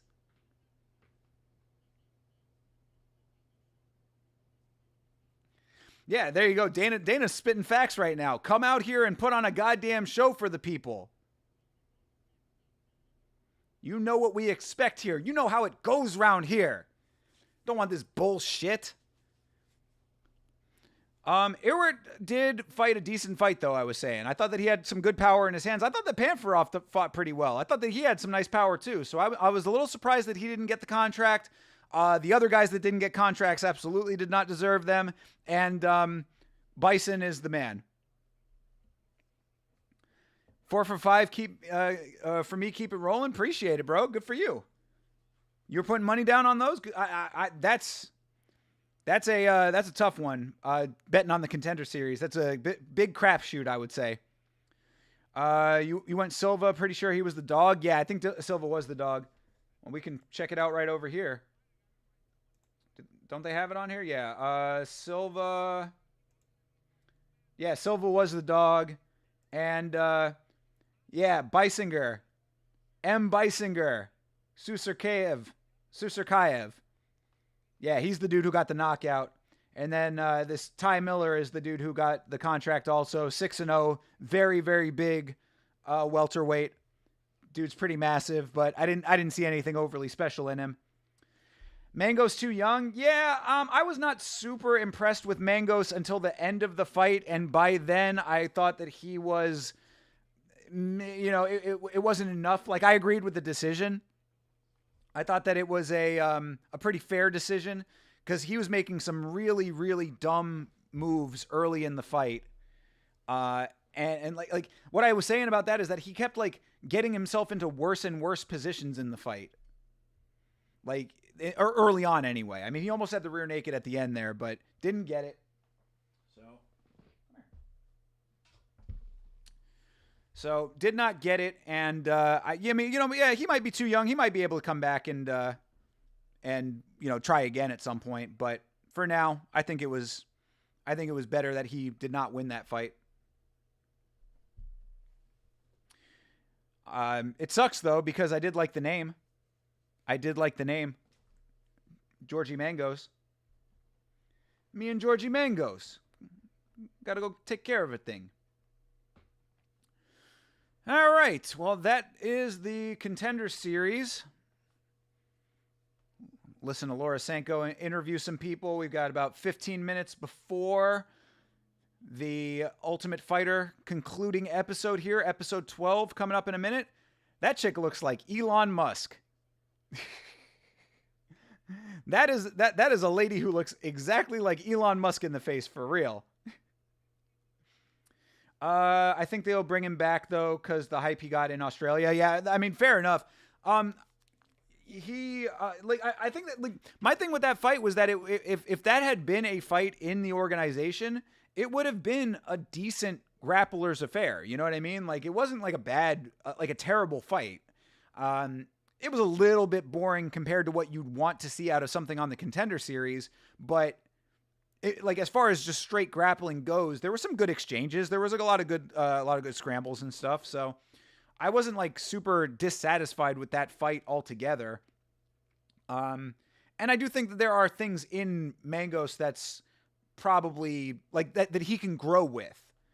So if he does that, then yeah, you can bring him back. I mean, you can bring back almost any one of these guys. Like this is what you always have to remember about the Contender Series. The Contender Series is not the end of the road. The Contender Series is the beginning of the road. So if you bring these guys back time after time, all they're doing is fighting for a chance to be in the big show. They still have to fight in the big show. So like some of these guys need to serious't consider whether or not they are suited for this sport. I mean, and I'm not talking from me like I'm something or that would be. I know that I'm not. That's why I don't do any of this shit. You know what I'm saying? Like I stay away from the sport because I am not built for this sport. These guys need to ask themselves that if they're having to try time and time again to get into the organization through the Contender Series and can't win the fights convincingly enough to get it the second or third time, try something else perhaps.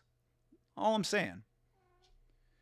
Bud, you are being very, very rambunctious right now, sir. But it is what it is. So yeah, not the greatest start to the Contender Series. Generally, you want a little bit more action, a little bit more oomph. We had a lot better fights last year, starting out at least. So hopefully we get some more action next week. But while we wait for next week, we still get to take a nice last look at this very lovely translator lady. Lovely translator standing next to lovely Laura Sanko. Nothing wrong with that. And now we hang out for another 10 minutes and wait for the Ultimate Fighter. So we got good times ahead.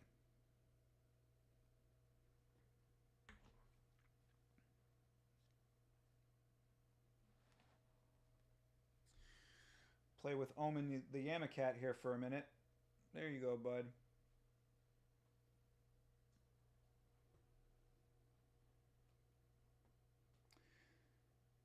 I had to get the cat toy with the extra long string on it.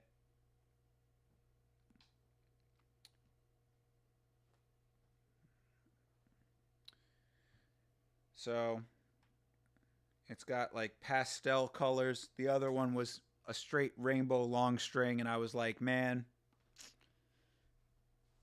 I'll go for the pastels over the rainbow.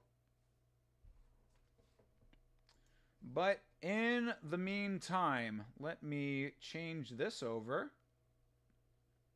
because we are getting ready for part 2 of our two-parter tonight. There you go. Boom. The Ultimate Fighter.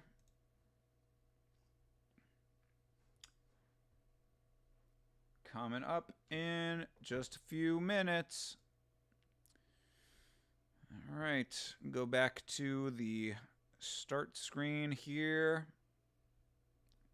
on ESPN Plus. Soon we are never going to have to see ESPN Plus again, people. How nice. Have myself a couple of raisins in the meantime, too. Nature's candy.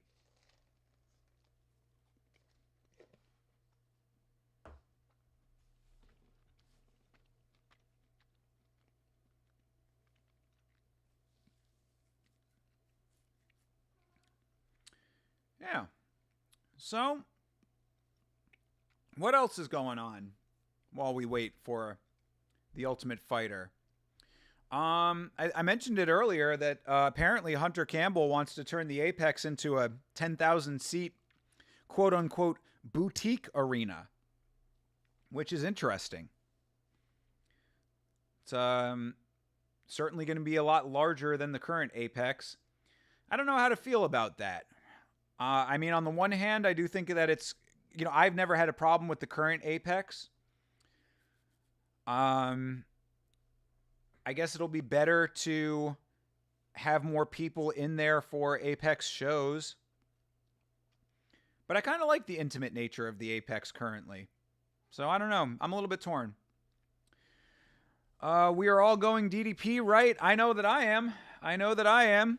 Sigma, you would know the answer to this if you watched last week's fights, the podcast that is on this channel, myself and Chase Parton breaking down fights from the previous week's fights in the UFC.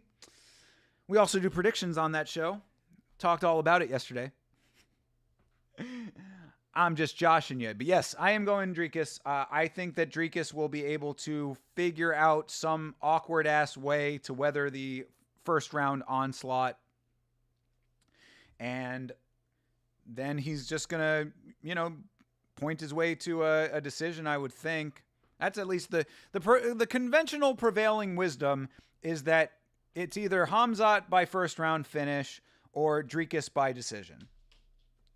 Stop, bud. Stop it. DDP round 3 or 4 TKO or Khamzat round 1 sub are the only outcomes. I mean, maybe. Drekus by knockout or by TKO could be. Round 4 sounds like definitely could be. I mean, the whole thing of Khamzat in a 5-rounder, I think is going to be like a big decision maker if he doesn't get it done in the first. It's just tough to call because Khamzat is so dominant that everybody knows what he's going to do and he still is able to do it. So I'm not trying to say that there's no legitimate threat there because I definitely think that there is a very legitimate threat. But I do think that Drekus is the exact type of fighter that will figure a way through that. As I've always said about Drekus as well, he has a very keyed in mindset when it comes to this sport. He takes the sport very seriously. He takes being a champion very seriously. Drekus don't want to lose his belt. So I think that the tenacity to not give in to the submissions is going to be in his favor as far as the mental game goes. And then it's just going to be a matter of if Hamzat can actually smash him. Can't see Hamzat surviving to a decision. He might quit like Shamil.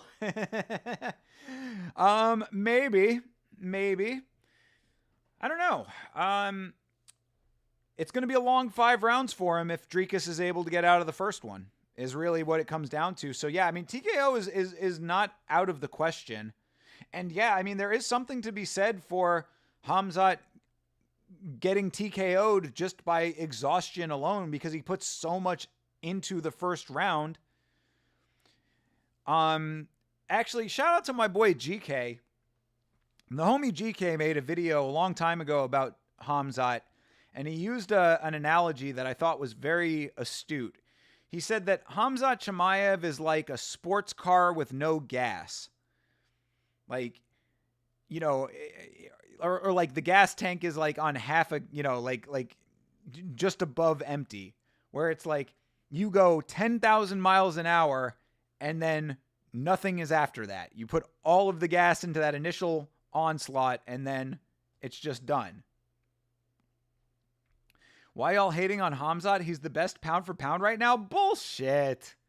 Hamzat is the best pound for pound right now. He's no way better than Islam.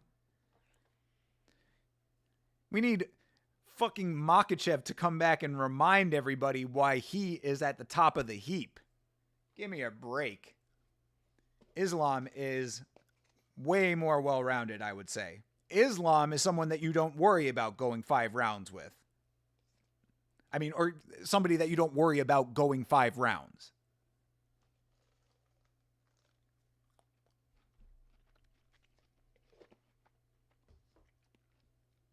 I thought Chase made a great point on the podcast last night. Are you guys all forgetting the fight with Gilbert Burns and Hamzat Chimaev? I kept referencing the Kamaru Usman fight, which I thought was a pretty good representation of what you can do to Hamzat if you can get him past that first round. And then Chase came in with the Gilbert Burns reminder, and I was like, oh yeah, fucking A. He barely beat Gilbert Burns. He barely beat Gilbert Burns, and Gilbert Burns had a broken fucking arm. Brother, that's your P for P?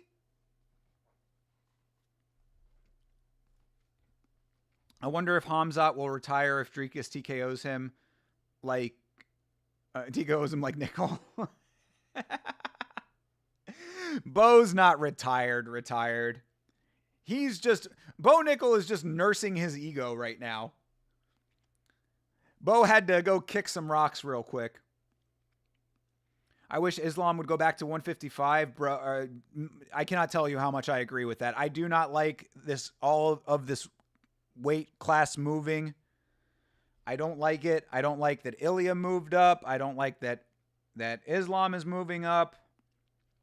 I feel like the two of them denied us the super fight that everybody wanted, basically, with all of this moving bullshit. But at the same time, I do understand that both of them want what they want. Ilya wants to fight for a title.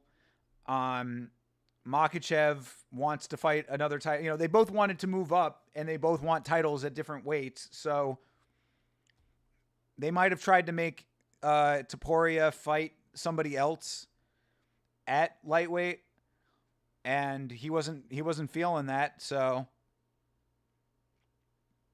you know, I guess it just made sense organizationally that they were just like, all right, then Islam, go ahead and move up then. So yeah, I'm not a fan of how that all worked out either personally, but it is what it is. All right, it is 9:59, so do we have start screen? We do have start screen. All right, ladies and gentlemen, the epic conclusion. Episode 12 of The Ultimate Fighter. Long ass Tuesday stream for you this week. Hope all y'all have been enjoying it. I know that I have been enjoying watching it with you guys, even if some of those Contender Series fights were pretty buns.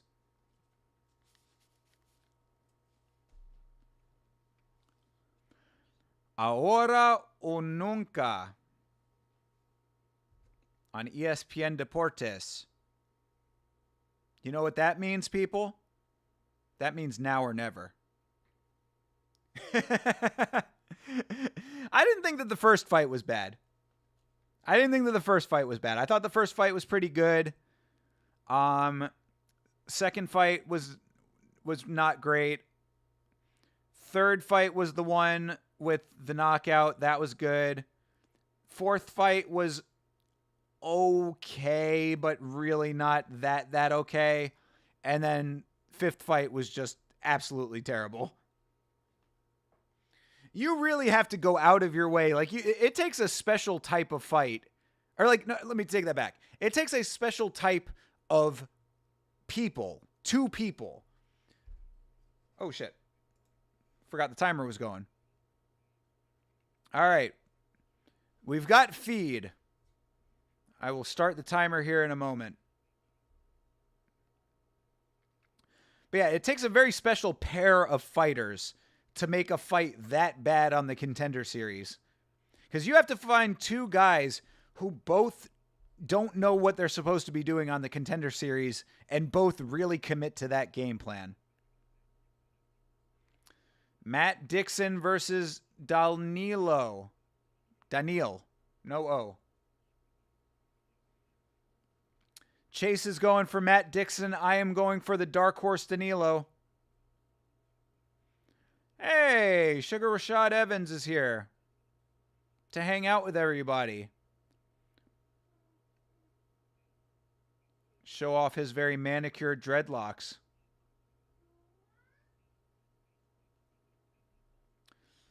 All right. Well, we got a little preview there of them going to touch gloves. So confirmed that they are going to touch gloves before this fight starts. Your sync point is the beginning of the intro credits here. Dana White's big bald head saying, "Do you want to be a fighter?"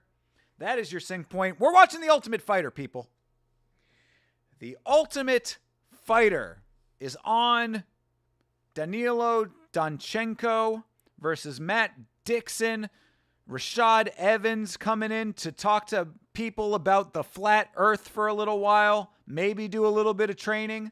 What more could you ask for? Except for a globe. Don't ask for a globe, because those things are fake.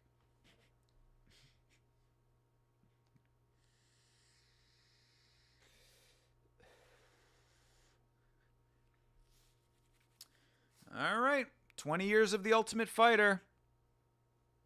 Here we are. Las Vegas, Nevada. Not Nevada, Nevada. All right. This is the go out on the town night. Everybody's going to go have a nice steak dinner.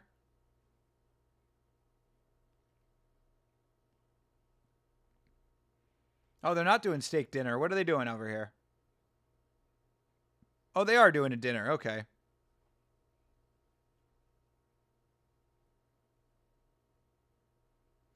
Everybody's just going to kind of hang out. Oh, they're going to watch themselves projected onto a wall here. There's an entire video wall on a hotel or something. Look at that. Or we're going to look at the highlights, perhaps.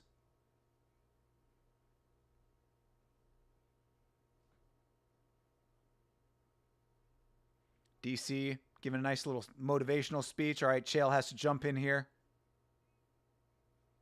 Everybody comes together. There are no teams anymore. We're all just homies.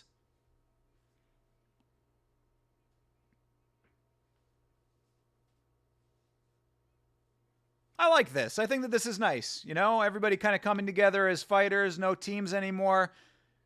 Doing like a nice... a nice little team building kind of promo package for everybody, showing some highlights on a big old billboard.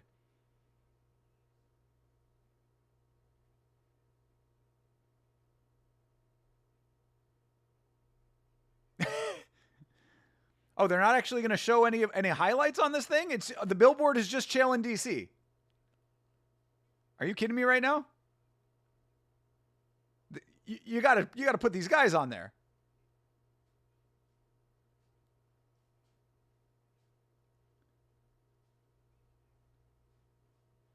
They're really sitting. They're really gonna just sit here and make these dudes look at a big LED billboard of just Chael and DC.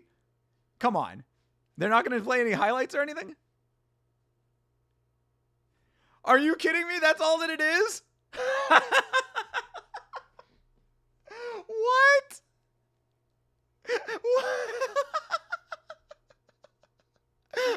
What the fuck is that? That is so goofy. They really did just put Chael and DC on a big old LED billboard and said, "Hey guys, look at us."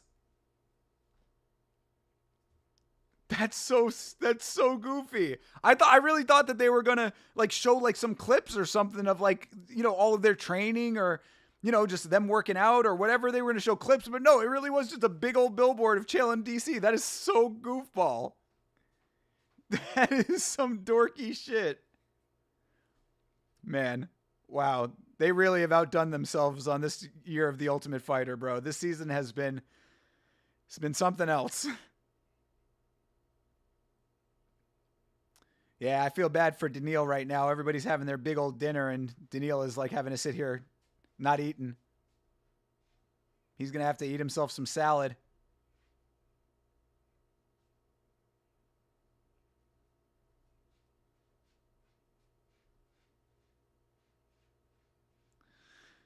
He doesn't eat duck, but he eats capybara.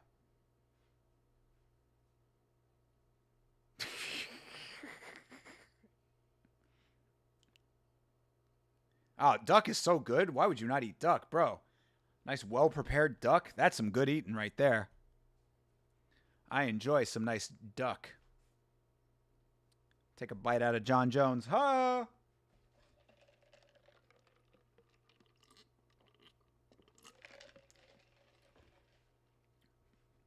All right. Little clink of the glass for Chael and DC. Having a little wine. Tumelo is getting goofy. I like Tumelo. He was a good guy. He got a nice personality.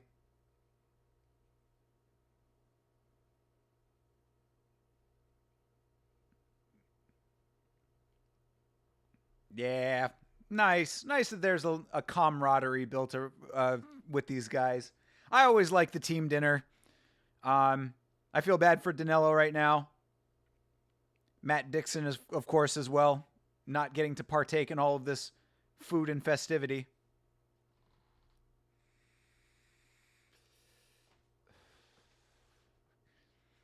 Up comes the moon. Guys hanging out around the campfire over here. Trading Ultimate Fighter war stories, perhaps.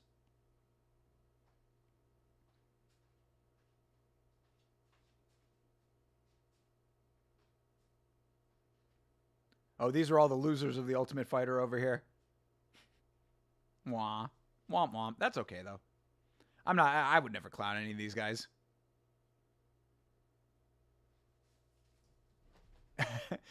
This dude is saying that he loses and then his gym's going to beat him too.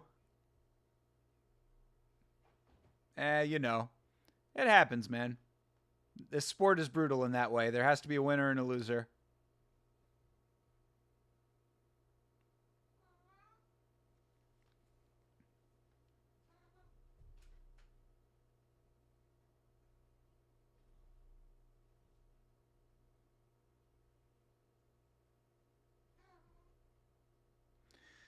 Yeah, these guys are like commiserating right now. Arshan Memon, very sad right now. He's kind of sitting quietly, munching on a Hot Pocket or something. Look like a Pop-Tart. All right, now we're going to get special guest coach Rashad Evans.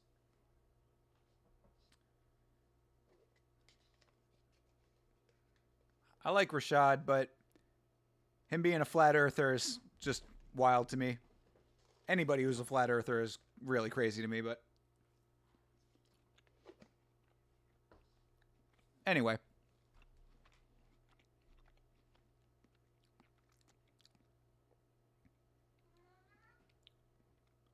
All right, there he is, the man, the myth, the legend, Sugar Rashad. with those perfectly manicured dreadlocks that he keeps. Yeah, he's a Hall of Famer for real. Tough season 2. 2005. I was just graduating high school. Good Lord. Long time ago now.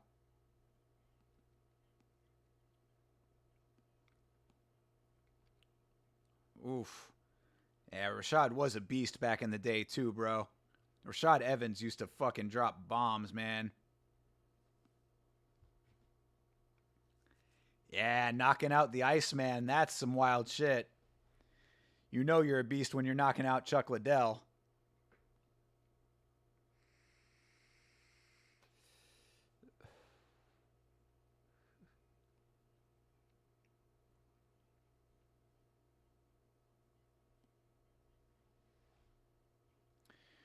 Yep. Oh, yeah, they're going to show the door breaking. Classic clip. There we go. Boom. Kicking the door. Punching the door. Breaking the door. Rampage versus door. Rampage always wins. One of my favorite clips. I love that clip. Yeah. Rashad talking that shit. Rampage getting under his skin like always, dude. Rampage, one of the slickest shit talkers. I gotta go back and rewatch that season, man. That season was fucking funny. Yeah. Rashad versus Rampage. That was a classic.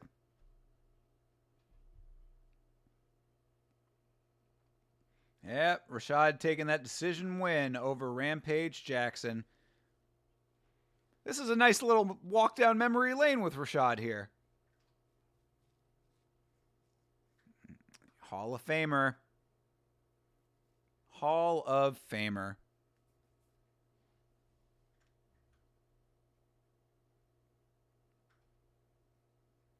All right, motivational Rashad speech here. When does the flat earth come into this? Where does he talk about gravity not existing? Just like Bryce.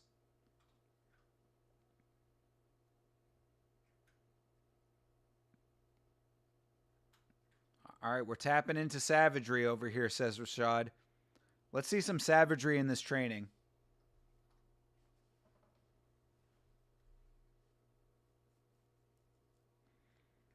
I like Matt Dixon too. He's very thoughtful. Like he's one of those guys that like really like he takes it in, you know, he's not jaded. A lot of guys in this sport come off as a little jaded, I would say, but he's like very respectful, good dude. I don't dislike him, but I just like Daniil. I think Daniil is, he's the Ukrainian. Bro has lost friends who have been fighting the war in Ukraine. There you go. There's the savagery Rashad is talking about. Yeah, Rashad is telling him to tap into the animal instinct, which I appreciate. A lot of these fighters are technically proficient dudes who don't have killer instinct. Not these guys specifically, just, you know when you see it. Peyton Talbot. That's when you see it.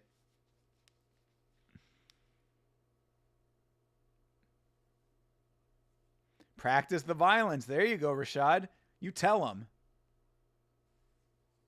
Ah, Roybert. Viva Venezuela.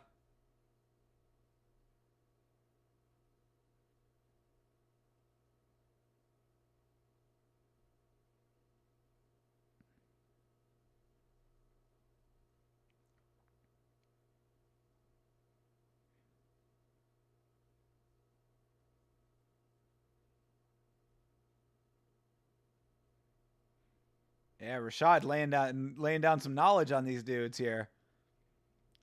Back in my day, Greg Jackson used to make us climb up mountains doing wedding carries.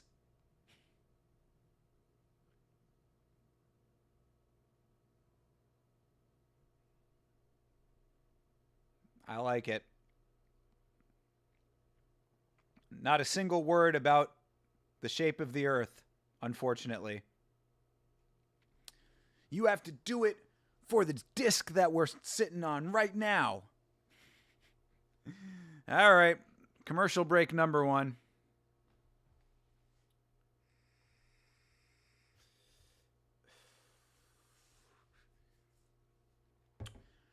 Rashad is that dude.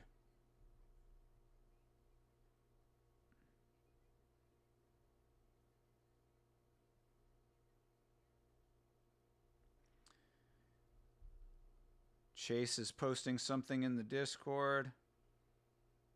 Oh yeah, that jumping, that was pretty cool by Ty Miller. He did that like jumping hammer fist.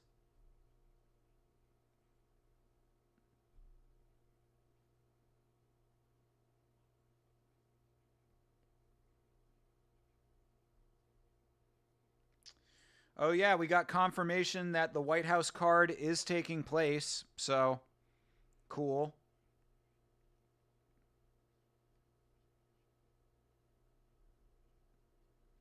Oh, and M. Bison is a training partner of Hamzat.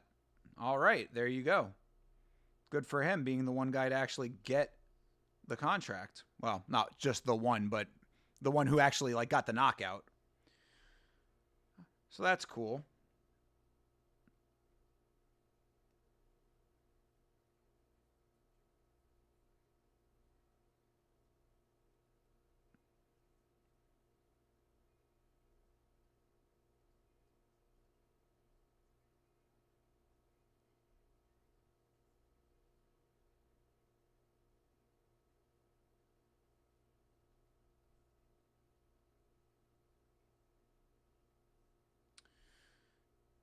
All right.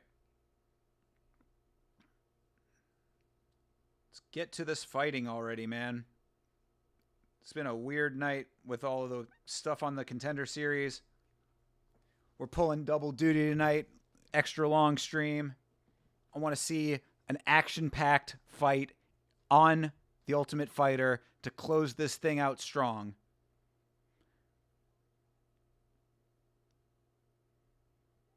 I cannot believe that fight on the Contender series was the featured bout that we saw as the last one. That's something else, man.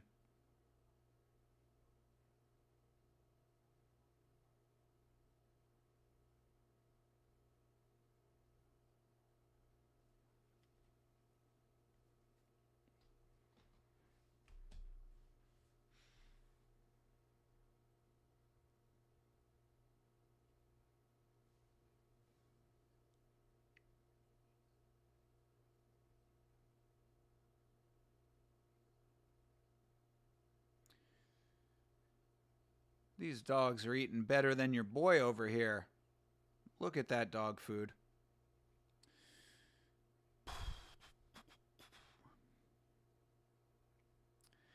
Man, it's going to be so weird not having to see ESPN ads all the time now. Not having to see the same advertisements over and over again. That's going to be interesting. What did you think of Youngboy's new album? I haven't heard it. I have not heard Youngboy's new stuff. I'm trying to think. I remember like listening to a little bit of Youngboy's older stuff, and I thought it was okay. Like trap rappers like have to be doing something like really unique for me to be like interested in it. I find like a lot of the trap dudes like a little bit samey. But I would check it out though. What do you think? Is it good? Is it worth checking out? Oh, there's Matt Dixon's lovely family. Austin.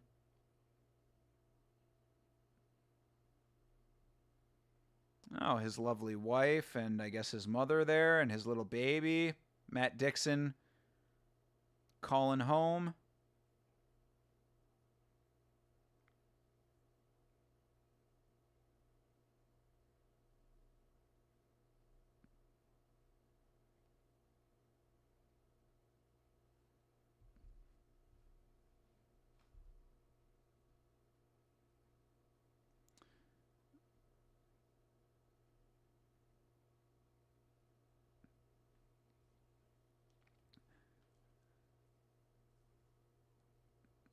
Oh, I guess his wife knows a little bit about the sport. She asked who the coach was, and she says, "Oh, Chael Sonnen. That's awesome."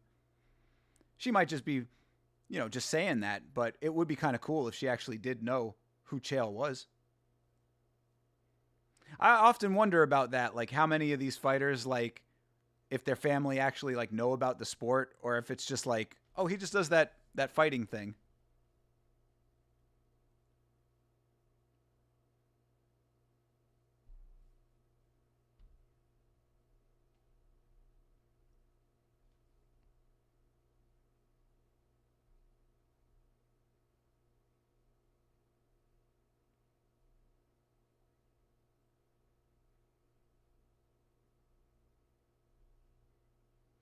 All right. Lovely little call home. No tears out of Matt Dixon. Matt Dixon holding back the waterworks.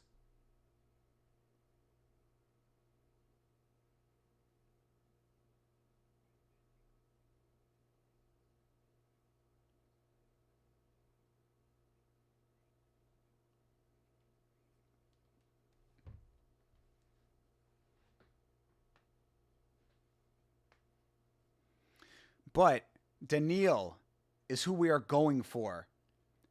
Shout out to the Ukrainians. Daniil is doing it for the homeland right now. Bro has lost friends to a violent conflict. He's doing it for Alexander Usyk. In my opinion, it's good, but I think you'd have to be a fan to like it a bit more if you know what I'm. Yeah, I definitely get you, bro.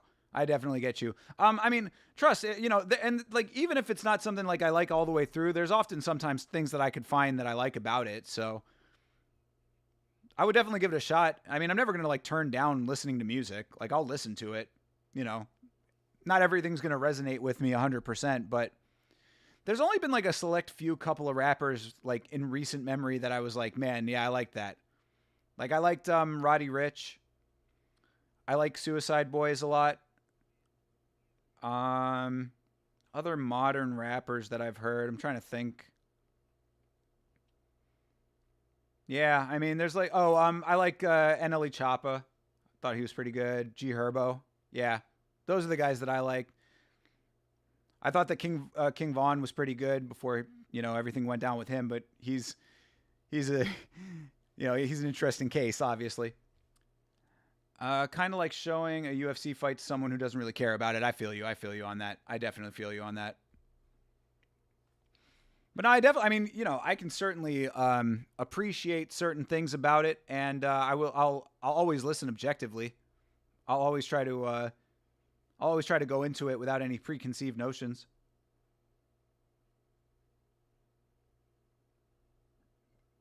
But yeah, those guys that I named are the ones that I had heard stuff from that I did like.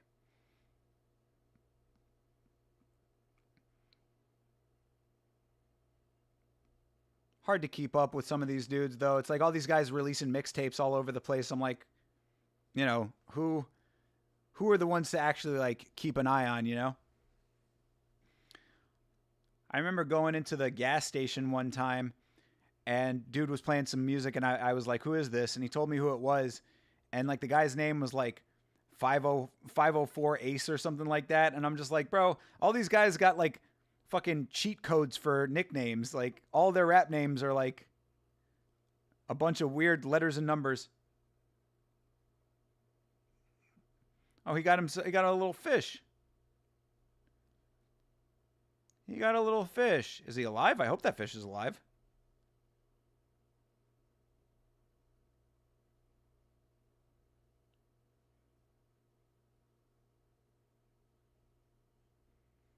Oh, he's got fish back in Thailand, and now he's got a fish here in the house. I hope somebody's going to take care of that fish when they're done. Fabio Foreign, I have not actually heard his stuff. I know the name, though. Is he one that I should check out? Because yeah, I like I said, I know the name. I like a couple of the guys I know off of like all of their hood shit. That's another thing about the current rap dudes that I kind of like feel weird about is that like they're like gangsters, but they're like putting it out on Front Street. Like, whatever happened to real G's moving silence like lasagna? You know what I mean? He's not that great. He does NY drill. Okay, I got you. I like drill beats. I do like some of the drill beats. I like some of the UK drill. Yeah, some of those UK drill rappers are pretty good.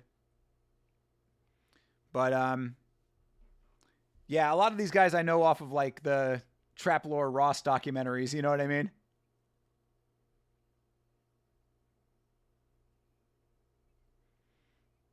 So yeah, I have not heard like Rondo number 9, but I know the name. FBG Duck, you know? Not my type of music, but I would understand other people enjoying it. Yeah, and that's kind of how I feel about a lot of the trap guys anyway. Like, I don't begrudge anybody for liking it. Like whatever you like. Like, you know, it's all opinion based, all subjective.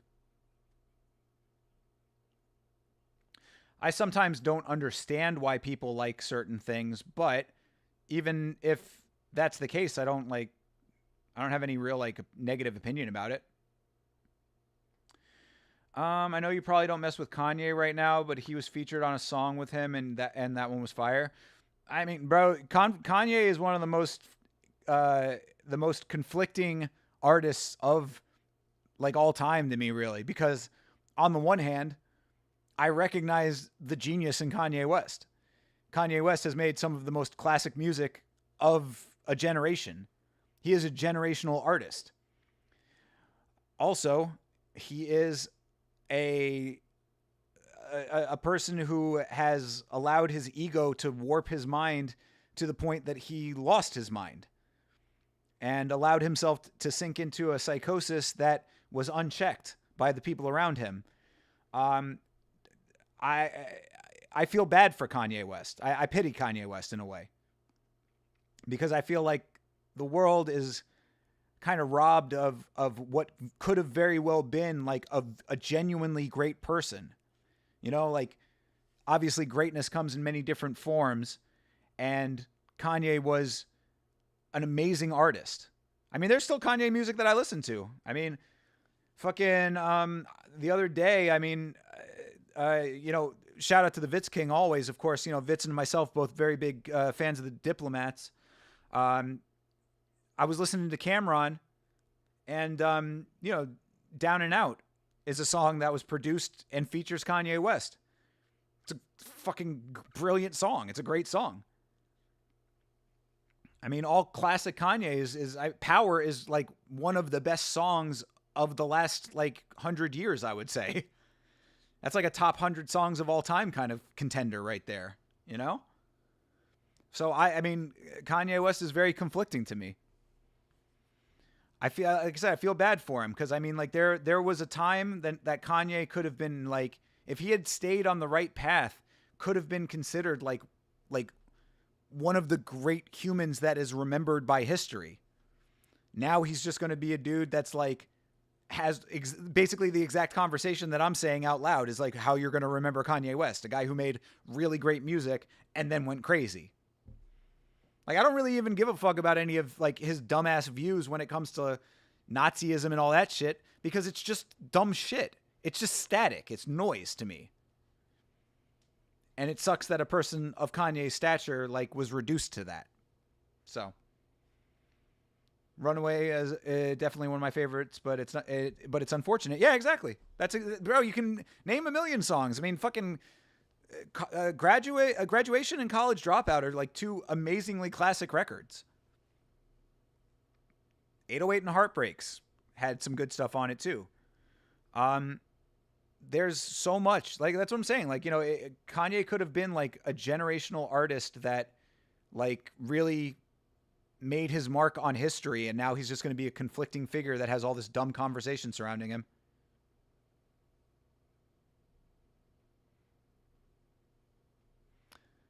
Daniil and his fish. I guess he doesn't have anybody to call home to because they're all back in Ukraine. And you can't call to Ukraine, I guess, over the internet, maybe. This dude is having a heart-to-heart with a fish because he doesn't have anybody to talk to on the phone. Man, Daniil needs to win this competition, bro. Come on. Daniil needs to win this thing. I like Matt Dixon. He's a good dude. I definitely feel for him, but he's one of those guys that has the wife and kids and the great life back home. Daniil is coming from a war-torn country, and he doesn't even get to have a phone call. He gets a fish. This guy needs to win. Go Daniil. I am Team Daniil all the way.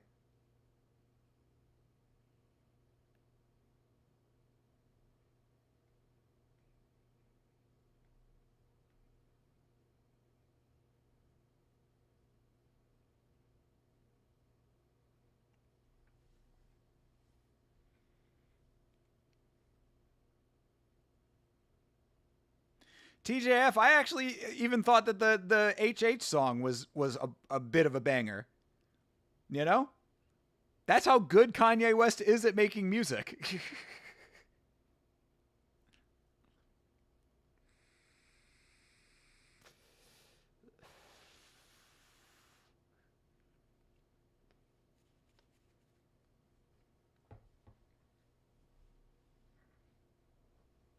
I'm not proud of that. You know what I mean? Like, again, conflicting. But it speaks to the greatness. That coach looks like H. John Benjamin. That dude that's coaching with Chael. He looks like H. John Benjamin now, like when H. John Benjamin's beard is fully white. Check that dude's voice. Does he do Archer? Is that the can from Wet Hot American Summer? Yeah, well, I mean, I can appreciate the music of it. He makes good music. I don't like the sentiment. I mean, like, the sentiment is just dumb. That's the thing of it. It's like, it's because the sentiment is not even promoting the core tenets of the Third Reich. The message of the song is, I am misunderstood. It's, no, everybody understands you, Kanye. You're just a fucking moron. But the song itself is good. Like, you know, as far as the musicality goes of it, it's good. So, I mean, it is what it is. Like I said, it's conflicting, but it's not something I listen to regularly. I'm not bumping it in the car, but I can recognize that the song is well produced. You know? One of those unfortunate things. Separate the art from the artist, I guess. I don't know. Separate the art from the message of the art. I don't know. I guess it's the same way that people can watch Birth of a Nation and Triumph of the Will. You know, those racist propaganda films. You know, they watch it for the art. They separate the meaning from the art, I guess. He's also been working with Dave Bluntz, so that doesn't help much. I know the name Dave Bluntz. What's wrong with that guy? What's the problem with him? Is he another anti-Semite? Oh, Daniil is getting a call home. Okay, thank God. Ah, and Daniil has a lovely Ukrainian girlfriend.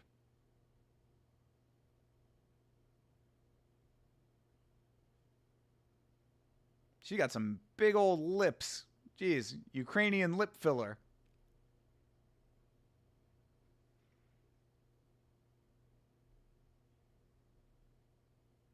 She doesn't seem very enthused. She seems like a typical Eastern European woman who has that, like, nonchalant, not giving a fuck attitude. Good Lord, I would hate to be with a woman like that.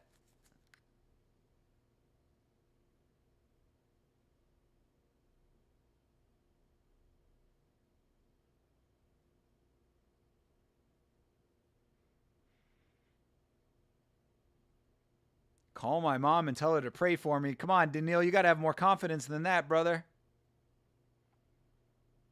Mom's praying constantly. All right, that's good. Thank God.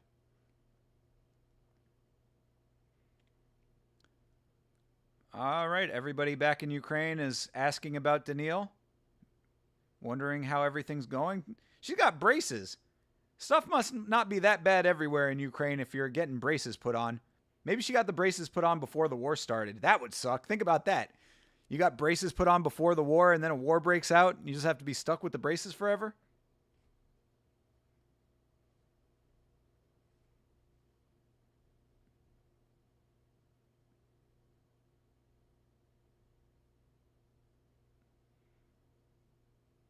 No crying from Daniil either. Two men who keep their emotion in check going into this fight. No tears on either call back home. All right, another big ass commercial break here now.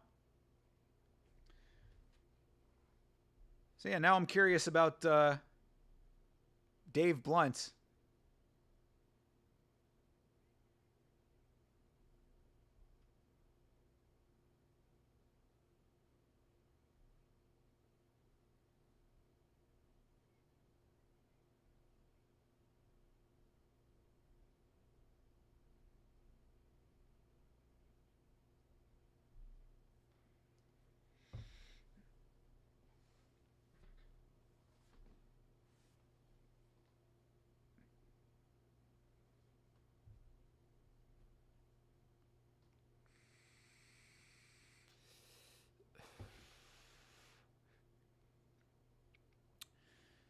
Seeing some PFL commercials here.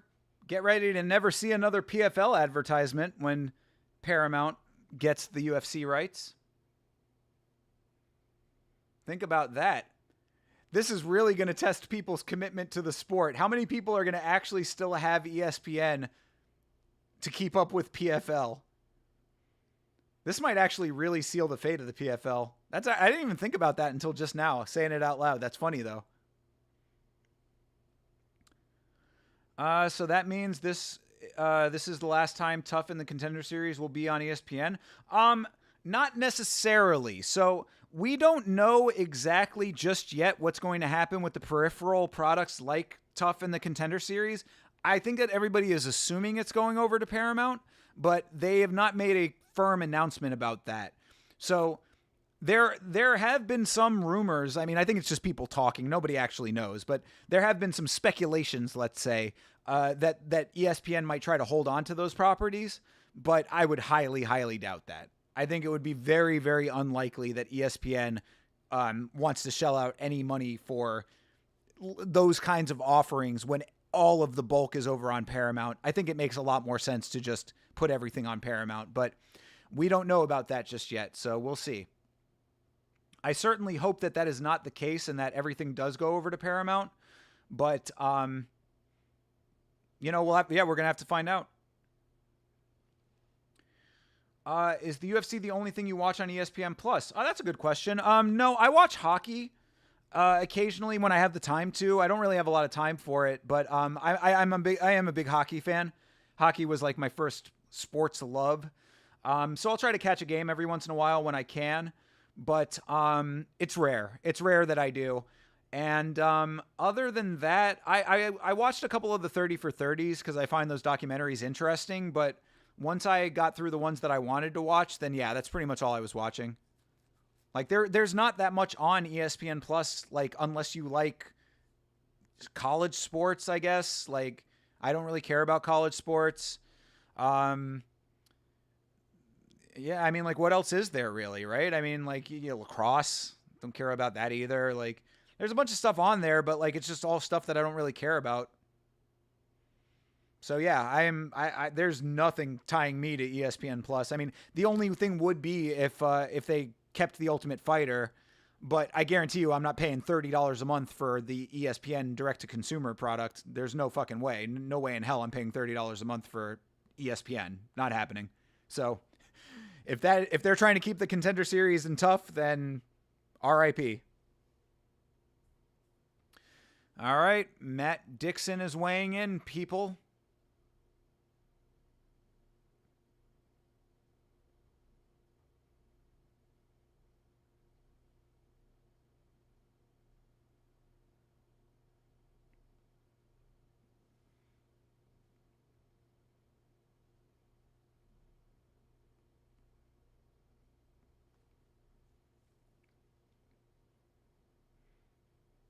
All right. I'm glad Paramount got it because it's a good platform. That's interesting to hear you say that because I've heard a lot of criticism the other way. I've heard a lot of people saying that they have buffering issues and that kind of stuff, but I think that they're probably going to be doing some infrastructure improvement in addition to buying the property. I don't think that they're going to just put the property out there on some platform that can't accommodate it. So, but it is good to hear from you that you have a good experience with it. I'm interested. I mean, it's going to be great. I'm going to be able to watch South Park now, which is nice, right? I mean, isn't that the whole thing that South Park is on there? They had that whole big thing with the Skydance deal or whatever. So I'm happy about that at least. I get to watch South Park. I haven't been keeping up with the more recent South Park, but, I'll go back and catch up on it now. So that's fun. And it is nice to be bundled with like movies and stuff too, because I do like movies and TV shows. So I'll be able to watch more of that. And for the price, I mean, come on, it's like, bro, they could have literally just done a standalone UFC app, like similar to Fight Pass, without the pay-per-view model for that same price, and I would have just gone with that. But it is nice that it's bundled with other stuff, so I get other stuff too. All for a price that's actually affordable. Novel concept. What I'm concerned about is that since the deal is for 7 years, how long before they start jacking up the price? Yeah, the price is great, dude. $8 if you don't care about ads. $13 without ads, that's fantastic. If you didn't watch the video that I did about the Paramount deal, go and watch that video. Give it a like. Hell yeah. Daniil is proud to be from Ukraine. Shout out to Ukraine. Daniil Danchenko going out there and doing it for the homeland.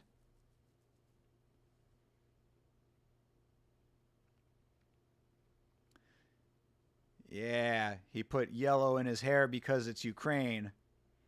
Why didn't you do blue too, bro? You could have done yellow and blue. Oh, because I guess yellow is the team color.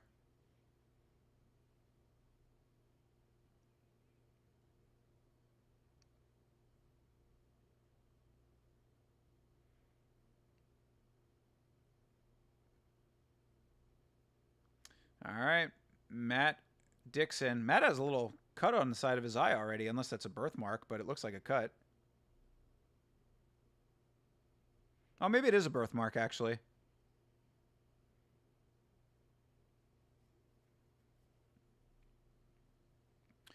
All right, Matt Dixon. I like the name.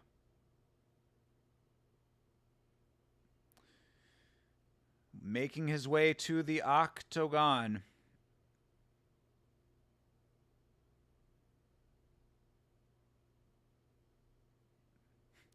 When I step in there, my mind will be cold, but my body will be warm. Wise words.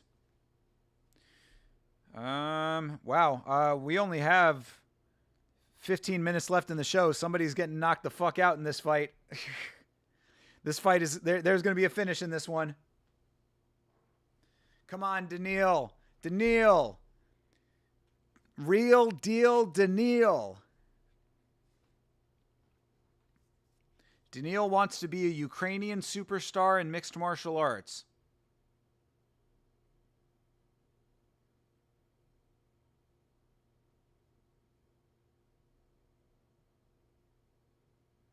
Come on, Daniil. Oh, that's how you know we've been on for a while. We got the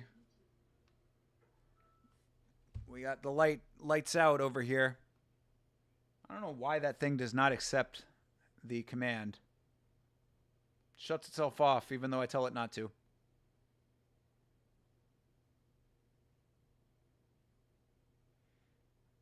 All right. Daniil is in the cage. Matt Dixon's in the cage. They say we're going to touch gloves, and we will see what happens in this fight on the other side of this commercial break. But we only have short time left in the show, so you know that somebody's getting finished over here. What are your predictions, people? Are we getting a first rounder? We getting a first round knockout? We getting a submission? How's it going to happen? I'm going Daniil by first round submission.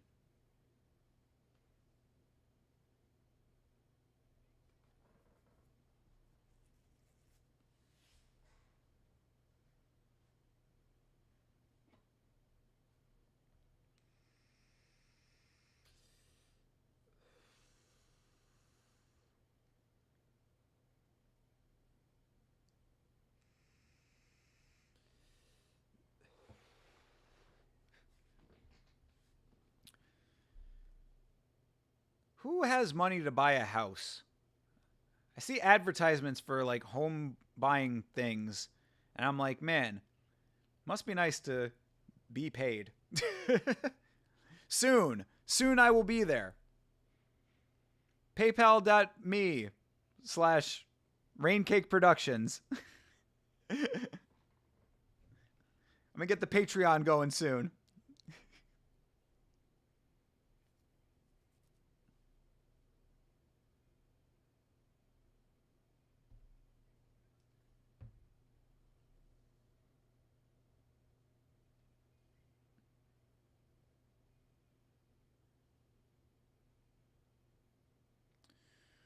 Oh my God, so many commercials. Just want fighting.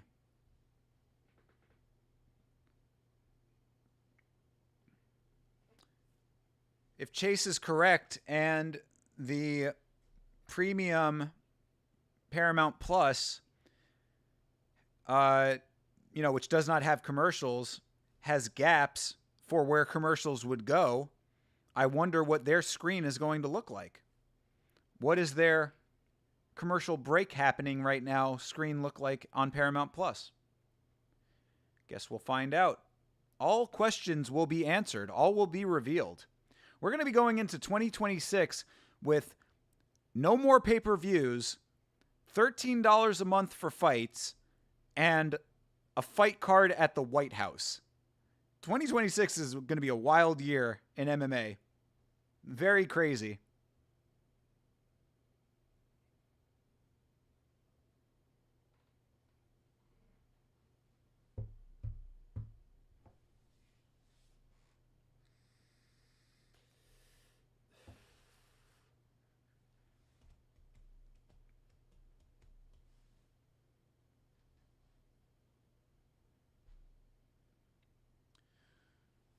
Oh my God. I really hope that by tomorrow this fucking stomach ache is gone, man.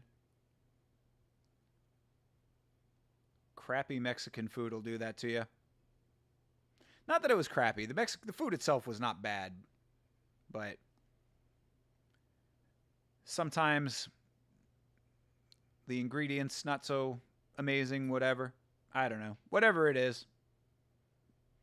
Maybe it's just me. Maybe it's just my body, but either way, it's been annoying.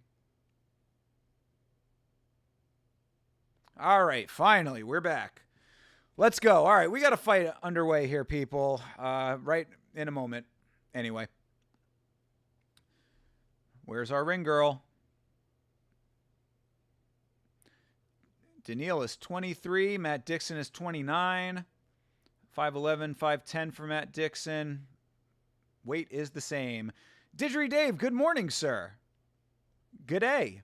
You came just in time for the last fight of The Ultimate Fighter, which is starting right now. Appreciate you checking in on the podcast as well, bro. All right. Fight is underway here. All right, nice elbow for Daniil. All right, Daniil clinching up here. Gets a nice knee in the clinch. Ooh, nice uppercut for Dixon in the clinch there. Ooh. Yo. Yeah, they're working right now. Ooh, Daniil getting it. Uh-oh. Ooh. Dixon with some nice strikes. Oh, both of them getting it. Oh, they're fighting in a phone booth right now. Tie clinching and just throwing. All right. Some action in a fight. Fucking Contender Series guys could learn from this. The nice knee to the body for Daniil.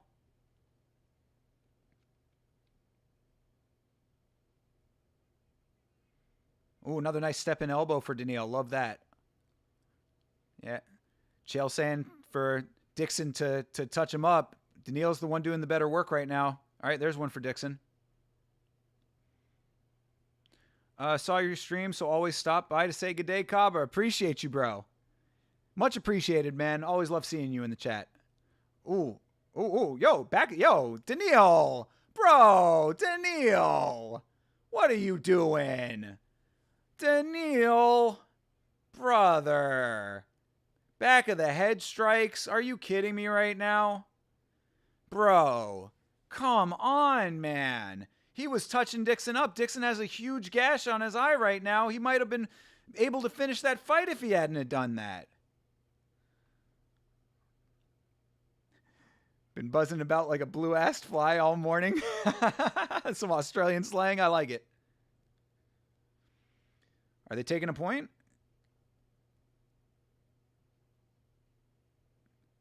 We taking the point or no? Okay. All right. No point deduction. He probably should have gotten a point deduction for that, honestly. That was a couple of shots to the back of the head. But, all right, Dixon is bleeding pretty good out of that cut. Dixon circles out. Ooh, another nice engagement there. These guys are going, bro. Ooh, Dixon looks like he might have dropped Daniil, but he's back to his feet now. Yep, Dixon's like, all right, there we go. They touch up. Oh, man, they are going. This is the fight you wanted. Man, they saved the best for last. We saved the best for last today. Thank God. Oh, good Lord. Yeah, they are trading, bro. Let's go. Ooh, another nice one for Daniil. Two nice ones. Oh, Daniil hurt him. Yeah, oh, yeah. Oh, Dixon's down. Oh, he's going to finish it. Daniil. Yeah! Ukraine! Yo, Daniil got him. The dark horse comes through. Didgeridoo Dave, you showed up just in time, brother. Because you missed out on some bullshit on the Contender series, but that was some shit right there. That was great. Man, what a good fight that was. These dudes both were going at it. They really went with some intensity. I thought that Daniil was going to submit him. No, he went in for some strikes. Throwing those elbows, throwing those knees. He was using his Muay Thai for real. He trains in Thailand. Yeah, that was like really was like a Muay Thai fight. But yeah, Daniil was throwing, bro. Yeah, that elbow that opened up Dixon was heavy. Those back of the head strikes are shit. He really should not have done that. I am very upset about the back of the head strikes, but other than that, nice work for Daniil. Yeah, oh, man. That one that cut him was dirt, bro. That was hard shit, dude. He cut him with that elbow and it instantly opened. Like, it didn't even take a moment to open up. Sometimes you know how those cuts are where it's like it'll cut and then it'll over time open up. He hit him with that elbow and that thing was fucking open. Yeah, those back of the head strikes were not good. They were not good. Should have been a point deduction. But Mac Dixon is built from different stuff. I hope that Dixon gets a contract.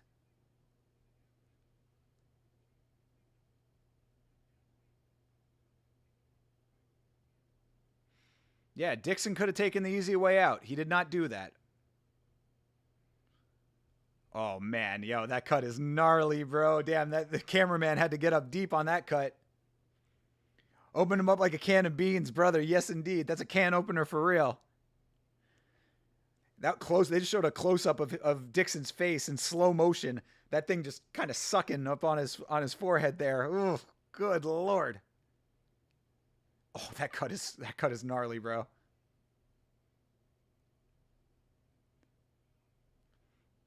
Yeah, Matt wasn't all himself then. And Daniil with a crazy combo, man. He just bunched to the body, couple to the face, Dixon goes down, and that's just the way it goes, you know? I am upset about the back of the head strikes. That does put a little bit of an asterisk on this otherwise very good win. But it is what it is, and I did pick Daniil to win this thing, so now I'm really rooting for Daniil in the finals. We're going to have to see what his takedown defense is like, because Rodrigo is definitely going to be trying to take him down the entire fight. But Daniil went out there and actually slugged it. What a gangster. Yeah, that was good stuff. Man, like I said, I'm really glad that we got a nice way to cap off this stream, because we were watching some wonkiness on the Ultimate Fight, on the Contender series. Yeah, Dixon, all stitched up there. All right, Daniil gets his hand raised. And that is going to be a wrap on the Ultimate Fighter 33, man. This season really sucked. I'm not going to lie. This was not a great season of The Ultimate Fighter. No real entertainment value this season aside from like the first episode. The fights were okay. Like a couple of them stand out. That was a standout fight for real. That's all you can really say about it, you know? I mean, this was a not great season of the show with a couple of okay fights and a couple of better than okay fights. That was a better than okay fight. And all right, you know, we're going to I guess face off Chael and DC to end this thing. Oh no, we're just going to do the stare downs for the finals here. Of course, the finals are taking place this weekend at 319, so we're going to see these fighters come back, and we're going to see who is crowned the Ultimate Fighter. Very exciting. Joseph Morales, not very impressive in his fight. At least his last one. First one he finished, so that was cool. Yeah, Joseph Morales versus Alibi. Alibi, who is Olympian over here. Yeah, Alibi got some injury in his fight, but hopefully he's 100% ready for the fight coming up. Alibi's cauliflower ear looks like chewed up gum.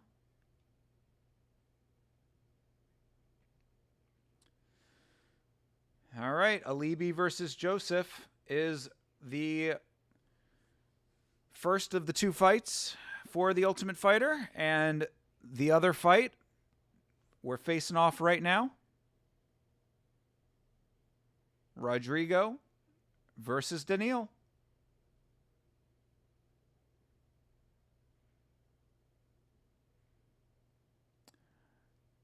I like Rodrigo, but I'm riding with Daniil still. Even with his dirty shots in that fight, I still want him to win. He's doing it for Ukraine. I support Ukraine. So I support Daniil.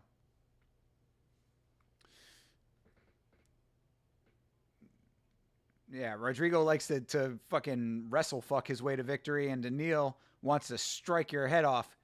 He wants to pop your top, can opener style, like Didgeridoo Dave said. All right. Oh, tried to make him flinch, and he didn't do it. He didn't do it. Good composure on Daniil. I never understood why flinching was like a negative thing, because like if the dude actually does swing on you, then like shouldn't you be ready for that? I don't know. I never got that whole like, oh, you flinched. It's like, yeah, I thought you were going to punch me, so I was getting ready to punch you back. I don't know. It's weird. Odd, like, macho shit that, like, doesn't really have a basis in reality. Just kind of one of those things that everybody decided together. All right. And that will do it for the Ultimate Fighter. We're just winding down the last little bits here. History will be made in Chicago, Illinois. All kinds of buffering issues tonight for some reason. Have not dropped any frames here, so it's got to be ESPN. Again, ESPN throttling the UFC product because they're pissed off about the Paramount deal. Alibi Adaris.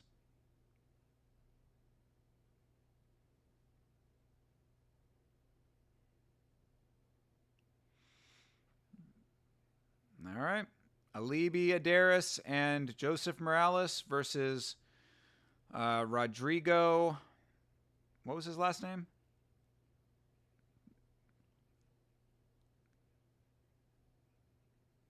Oh, yeah. Rodrigo Cezinando versus Daniil Danchenko. All right. Those are going to be your fights for the Ultimate Fighter on Saturday night. Of course, I will be here to watch these fights along with you. All of the other fights on 319 as well, as usual. So, we'll have to see what my schedule is looking like for the rest of the week. But I do plan on getting the Smashing Machine documentary review out this week. So keep an eye on the channel for that.